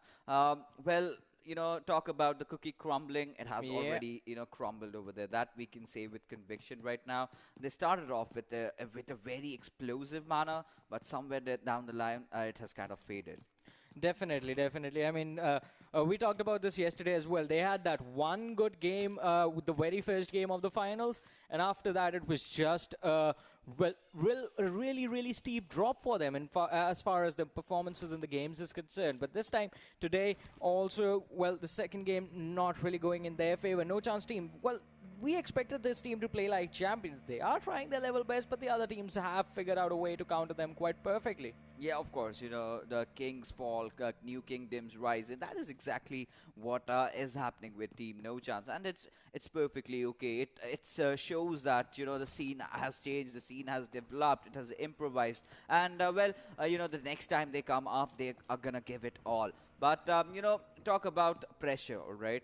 So, what do you think, Johnny? According to you, how does a team, you know, getting on top? That's a thing. But remaining over there, that's going to be really difficult. And that is where Team 8-Bit is facing problems. So imagine if you were the coach of Team 8-Bit right now, and you know that you have to hold on to that top position. So what would your approach be? Like, would you go to a very passive outing where you just try to focus on those position points and go for the kills in the end? Or you just play your normal, natural game? I mean, playing normally has been working for 8-Bit so far, right? So I don't think they need to change something apart from the fact that they need to bring down the aggression just a little bit. That's why Zeus are the most successful team that we are seeing so far in the semifinals, in the finals as well. Look at that. Early game, you don't even notice them. Late stages is when the aggression is stepped up. But now from him and spotting out the players of 5, the shots on Venom are going to dish out a lot of damage from Inky. But the retaliation fire comes in from Gentleman, and he is going to force Inky into a bad spot, forcing him to jump down from the bridge, taking a lot of damage. Gentleman goes for the finish on his teammate. Myunke, the man who was responsible for his team finishing high off in the last game yesterday, is going to be the first one falling down. And now from heaven, they already started with the 3-man squad, already down to 2. Make that one as the backstab from Turtle is going to be there. NK has been taken out. Skupuki is going to be the last man surviving. And well, he has been sandwiched. He's not a player anymore. He's a sandwich, and the 2 pieces of bread on either side are the players. Absolutely, you know, just tucked up like ham over there. And any single movement, the players of Team Hype are just going to press in and going in for the grill, in fact. But let's see, Team Hype. One thing I definitely have to point out, it's kind of obvious. Team Heaven, they had a good chance of a resurrection. They had a good chance to make it into top 3, and now playing with 3 players and already losing out on 1, and Spooky already being damaged. This is completely going against them. And Spooky has certainly healed up, but how is he gonna take this fight? Well, that pretty much answers that. He goes down to Venom, and with that, Team from Heaven take a very, very early exit. Yeah, the early exit, the second team to be eliminated this fast in the game, and that's why you love Xanax, especially when you have the circle that's going to be on the extreme sides of the map. But the trouble is going to start soon, as in 30 seconds, the blue zone is going to start moving in, and these teams are going to be forced to rotate towards the play zone that's on the northwestern side right now, heavily favoring the Camp Alpha Island. So that is going to be the challenge. I mean, the crossing points, right? Those are the points that you need to worry about. There are 2 bridges connecting the places. One is on the southern side of the Camp Alpha Island. The other is on the Hathin area. And both the bridges have the high ground on the Camp Alpha Island. So the teams that are already on that island will definitely have the advantage, just using those high grounds to their advantage, just making sure they spotted their opponent. But talking about high ground advantage, it seems like From Hell has already taken that and have used it to knock down one of the players from, well, the chicken dinner winners of the previous game. That is going to be Team Extra. Yeah, of course. And now, Godless, we have to see what he's up to right now. And, Team From Hell really have to step things up. And, Team Extra, a bit of a pickle over there, because Mara goes down, Benohan gets confirmed by White, and now it's all come down to you. And he's right out in the open. Now the spray comes in from Godless. He does manage to connect a few shots, but that will not be enough. Yeah, that is definitely not going to be enough. They need to definitely bring the game up now, 2 players down. Survival game is going to be, well, what the Team Extra is going to be going for. But airdrop number 1 coming in with the extended quick draw for the snipers, along with the Groza and the level 3 kit, is going to be a good drop for the players of Zeus to pick up, since it is quite close to them. And, well, we'll be finding out if they actually get the weapon and the armor and the helmet and all the good things in the airdrop once we actually come across the team. But now Godless still trying to see if he can find some good things from the players that, well, his entire team just picked off right now. Yeah, of course. And now they are off to a very good start, and they just have to keep this momentum rolling. And talk about the teams making the rotation. Team Hell is in the perfect position right now, looking out from the high up above areas, and they've got Thompson on that lower area. So he's got a few angles covered, and now with all the players alive, they're looking absolutely promising. And if things tend to go around their way, I'm certain this chicken dinner is theirs for the taking. Yeah, definitely the chicken dinner is going to be theirs. Let's see if they can actually take it, or are they going to be stopped in their tracks and the chicken dinner is going to be snatched away from them. Also, we are still going to keep on hoping that somehow Team Zeus, they get the chicken dinner that they need so desperately, because the team has been doing really, really well without that chicken dinner performance, but it's going to be giving them a boost if they can actually grab that one for themselves. Have an amazing performances, as you stated so wonderfully, like placement points, skill points, all things for them are looking really good as far as the numbers are concerned, but it's just that 6 extra point boost that they need, that they are going to be looking for as well. All right, 8-bit spotting out the players of Black Team. No shots were fired, but the shots did come in from the side of Zeus, and one of the players from the 8-bit squad has been taken down. It was Saber who got knocked out, but the finish has not yet come in. Yeah, of course, the finish has definitely not come in, but Casper taking down Icy, and Akshat off to a good start, taking down the players of Zeus, and that's a fight Team 8-bit needs right now, just going in for that squad wipe if they succeed, because watch my GP, they're also up above, and now Team Zeus are in a very, very bad situation right now. So you all taking all that damage, and Sengi will definitely get that knock in, and an early exit for Team Zeus will open up so much more opportunities for the other teams to really step up. And now Zyol, he is almost bleeding out. Icy is already dead. Abiliemo and Gronin, 2 players surviving. This is the perfect chance for Team 8-bit to just come in and finish the remainder players. And Akshat is already making his move over. He knows how important this squad wipe is.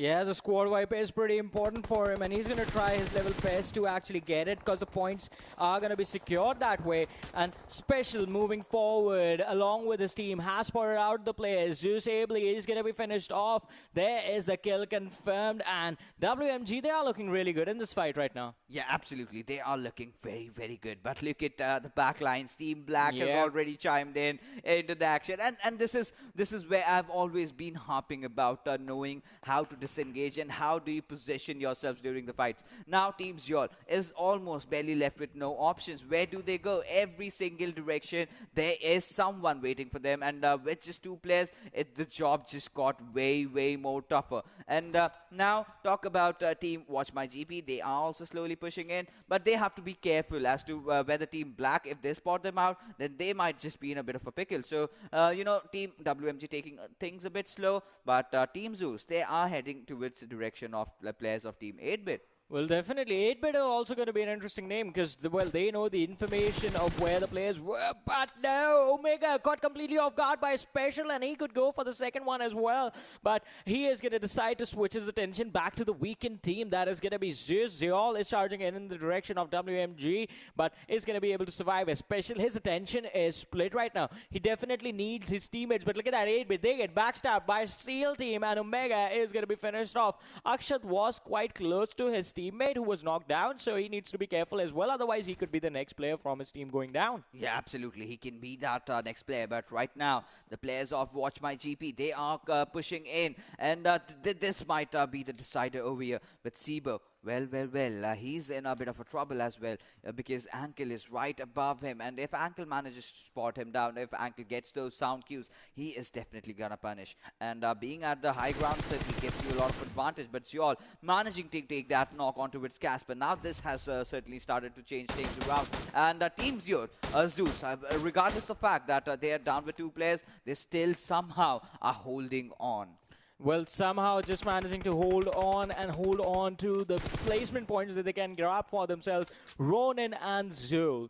There's going to be so much pressure on them because, we did see the backstab coming in from Black Team. Also, WMG, they have the high ground advantage. Oh, Cebu in a perfect position to take down Ankle from Team Steel, and he's going to do that quite comfortably with a barrel on the extreme close range and the instant finish.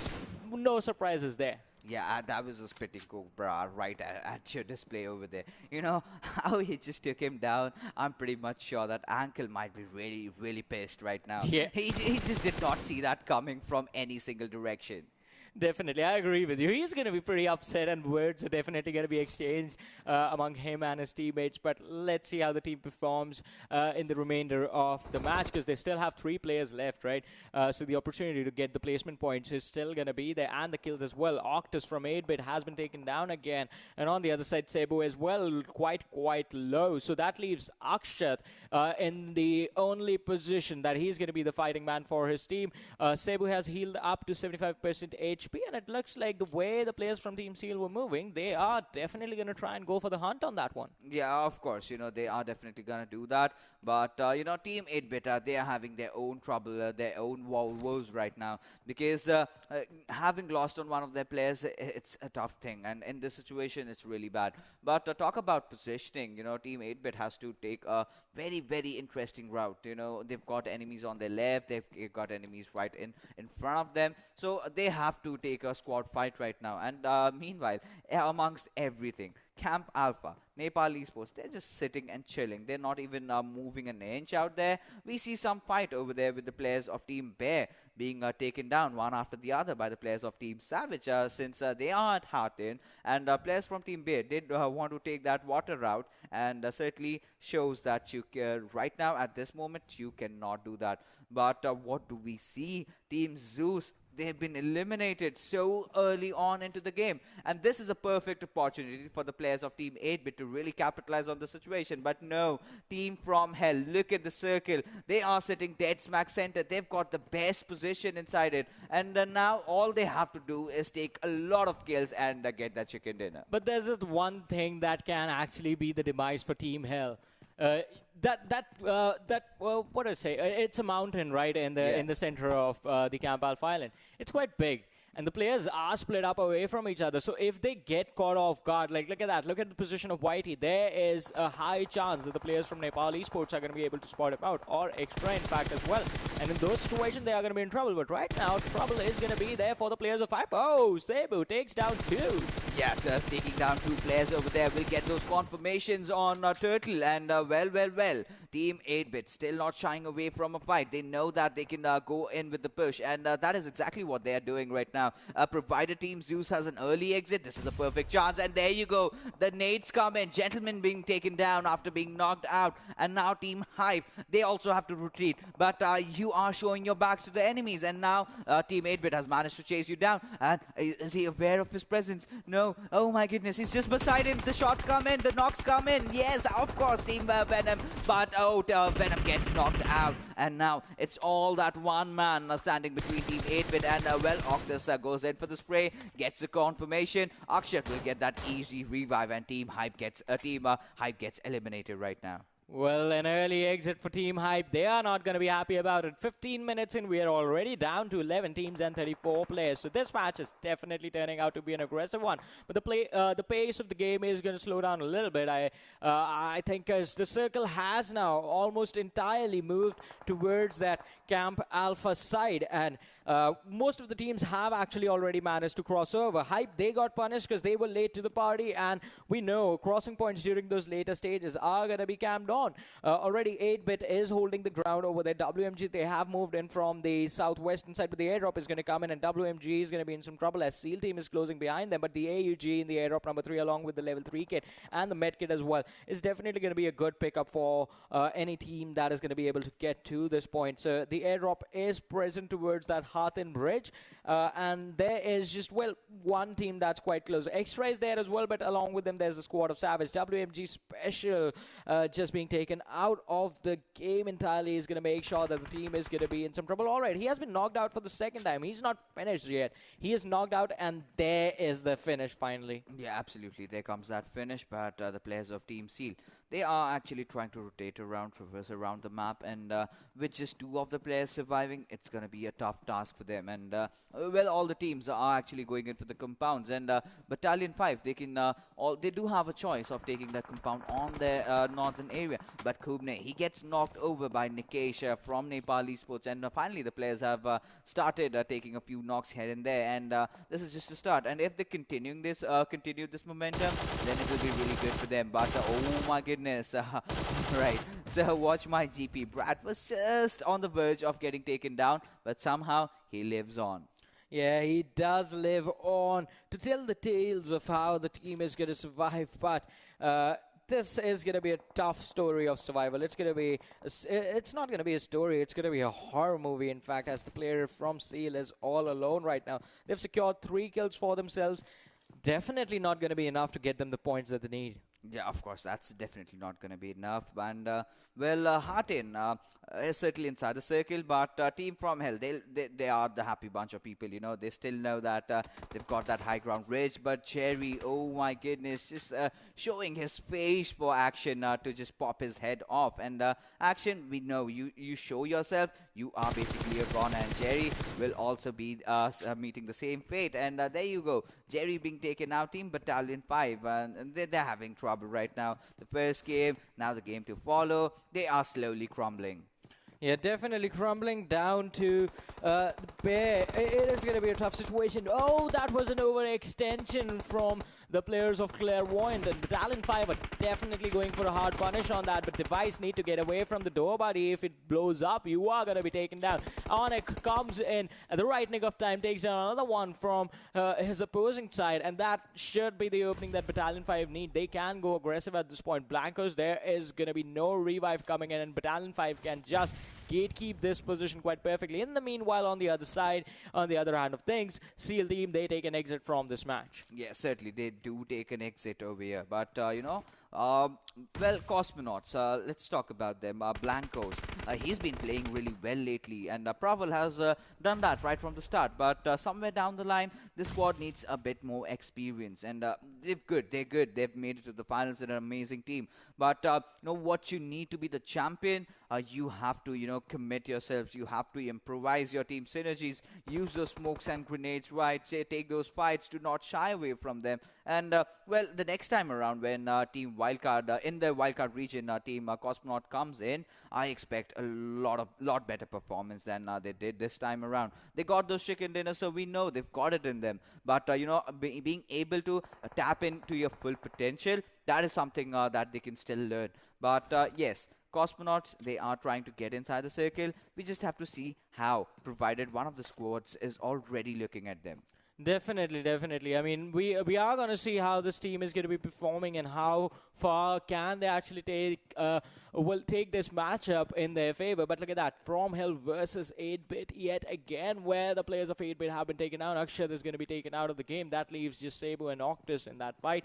And From Hell, from having the advantage, they are still in the comfortable position. But extra, they get finished off. The players of Nepal Esports just charge them in the face inside the compounds, and quite comfortably, I might add. Finish them off. Yeah, they did, but whoa, that was the knock that Casper needed. White has been taken down. Team From Hell are finally vulnerable now, and we'll have to see Topsin getting that final confirmation over there. And well, Casper goes down, but Team From Hell, well, White has been knocked out, and I do not know if there's any chance on this earth that he will get that revive onto it himself. But Device still fighting on 6 kills for himself. Battalion 5, regardless of the fact that they did end to it to a good start. Oh my goodness, what was that? Octus just gave away his kill, but no, it goes to the play zone. Yeah, the play zone is going to be claiming that point for itself, but play zone points are not counted, so that's not going to matter at all. But look at this, From Hell. Well, they are on the high ground right now, and they have a good amount of kill points already confirmed. 9 kills at this point, 7 teams are surviving, 18 players are still alive. So this team can definitely have the advantage in this one. The only team that's going to be able to challenge them, it's going to be Black Team, because that's the team with all 4 players still inside of the game. And unless From Hell, they actually just end up messing or giving up this high ground way too soon, they are definitely going to be going to the extreme late game stages. So down to 6 teams as Nepal Esports also get taken out on the other side of things. And I think Black Team versus From Hell is going to be the next fight that we get to see, since the players are positioned in the perfect way from where they will have the line of fire available to take out the squad. Yeah, of course. And Team Black, well, let's see what they are up to. Can they spot out Blancos in the distant fray? And yes, he has certainly been spotted, but Topsin, he knows that Killa is over there. And well, he had his radar. He's just waiting for the players of Team Black to show up. And Blancos being eliminated from the play zone. And Cosmonaut goes down over there. The shots coming in, and will they connect? No, Topsin still taking damage. Oh, that was a cheeky shot by Action. That was a cheeky shot, and that was something that was definitely required. But Topsin is going to be knocked out. From Hell in some trouble as well right now. They are going to look to go for a flank, as we do see Sancher and his teammate White trying to come down from the high ground, when Godless provides the amazing cover fire, takes down another one. He is taking some shots, so he has a lot of bit of health, but he has the first aid to recover it back and go for the shots again. Savage, in the meanwhile, just trying to survive the fights. 2 of the players have been really low. They are taken really low. Godless goes for another spray, but the cover fire from Heli is going to come in and is going to put him out of commission. So he has to use this last first aid that he has, and now needs to get out of here and regroup with his team. Yeah, of course, he does certainly need to do that. But, well, staying on the top does come with a lot of pros and cons. And that is one of the cons. You get spotted down easily. And if you overextend, if you overpeak, if you are in the open, someone down the other is definitely going to punish you. But Team From Hell, they are watching from the high grounds. And the circle somehow still favors them. And all they have to do is just play it right. Stick to the basics. Do not do anything out of this world. And just do not let anyone get inside the circle. Try to fend every single team coming off. And they can do it from that position. Even if they get knocked out from the high ground, it's very difficult to push from the low grounds over there. So that can certainly be the advantageous situation for them. And great, he's being taken down to the play zone. But Action, he's doing so much over here. No first aids, no healings. Has got 2 kills and just surviving with like 20% HP. Yeah, definitely going to be a bad situation for the team to be in, but let's see if they come out of this one alive. Thompson, the spray barely off his opponents, who could have been able to take down the entire team. But as we are in this game, Fixes, as you said, from hell, controlling the center of this final circle quite perfectly, I might add. Just taking on fights from, well, the high priority targets first. That is going to be Black Team, the only team that was able to challenge them. Apart from that, Savage, that's just one player. Bear is just one player. It is majorly a fight between these two squads who have been doing really well for themselves.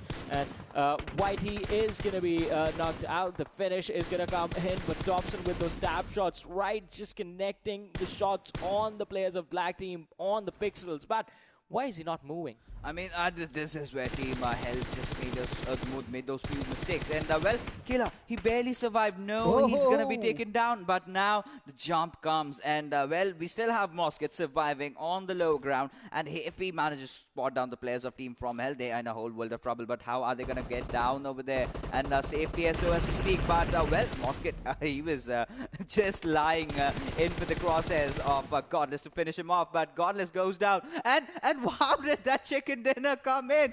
And it was Team Savage. All he had to do was do nothing at all. Just wait it out for the players of Team From Hell to take the leap of death. Yeah, that has to be a really high IQ play, man. that is just you. Hey, you guys are from hell, right? Why don't you just go back to hell? I'm gonna take the chicken dinner. And well, he was just as savage as his name suggests. I mean, oh my goodness, what just happened over there?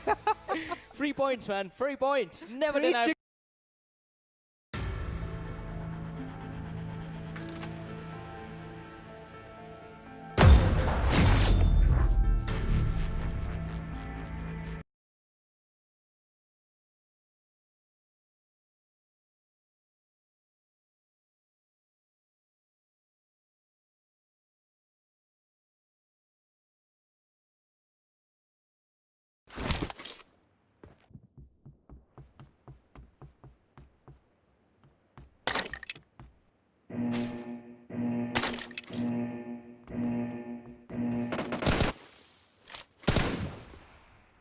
Team match, let's go.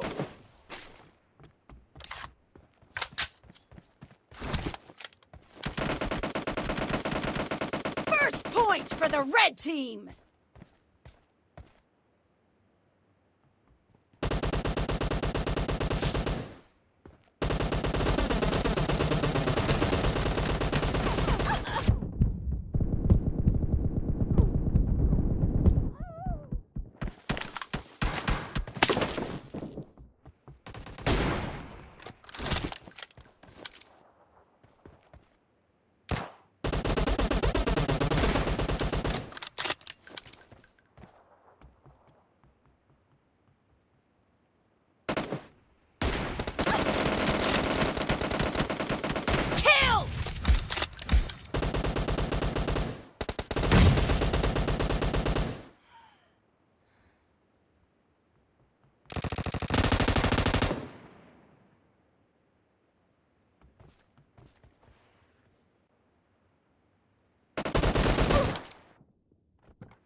Killing spree for the red team!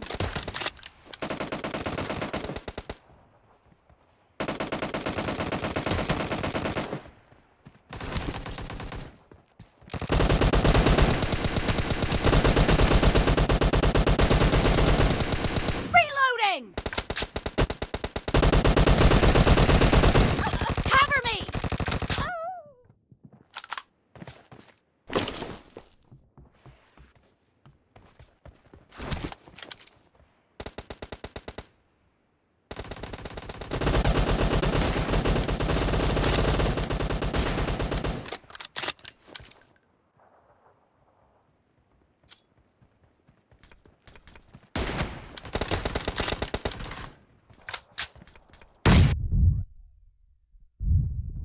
Killing spree for the red team! The red team is in the lead.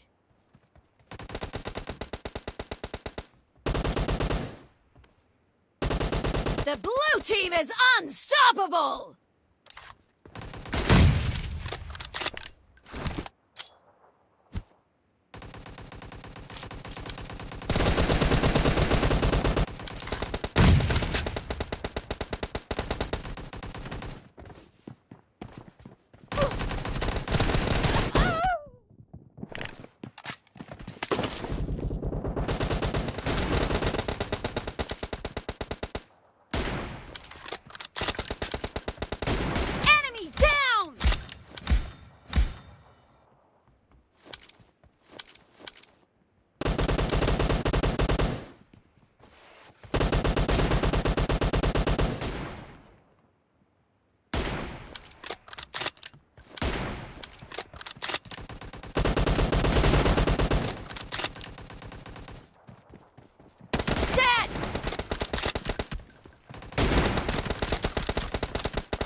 Be careful! You're losing the game! The blue team doesn't have a lot of time left!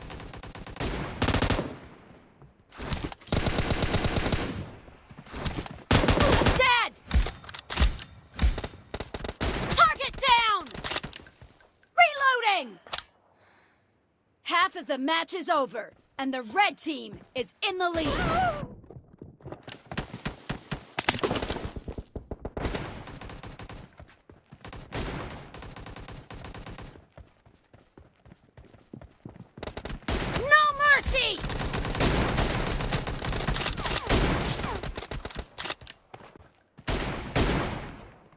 Red team victory!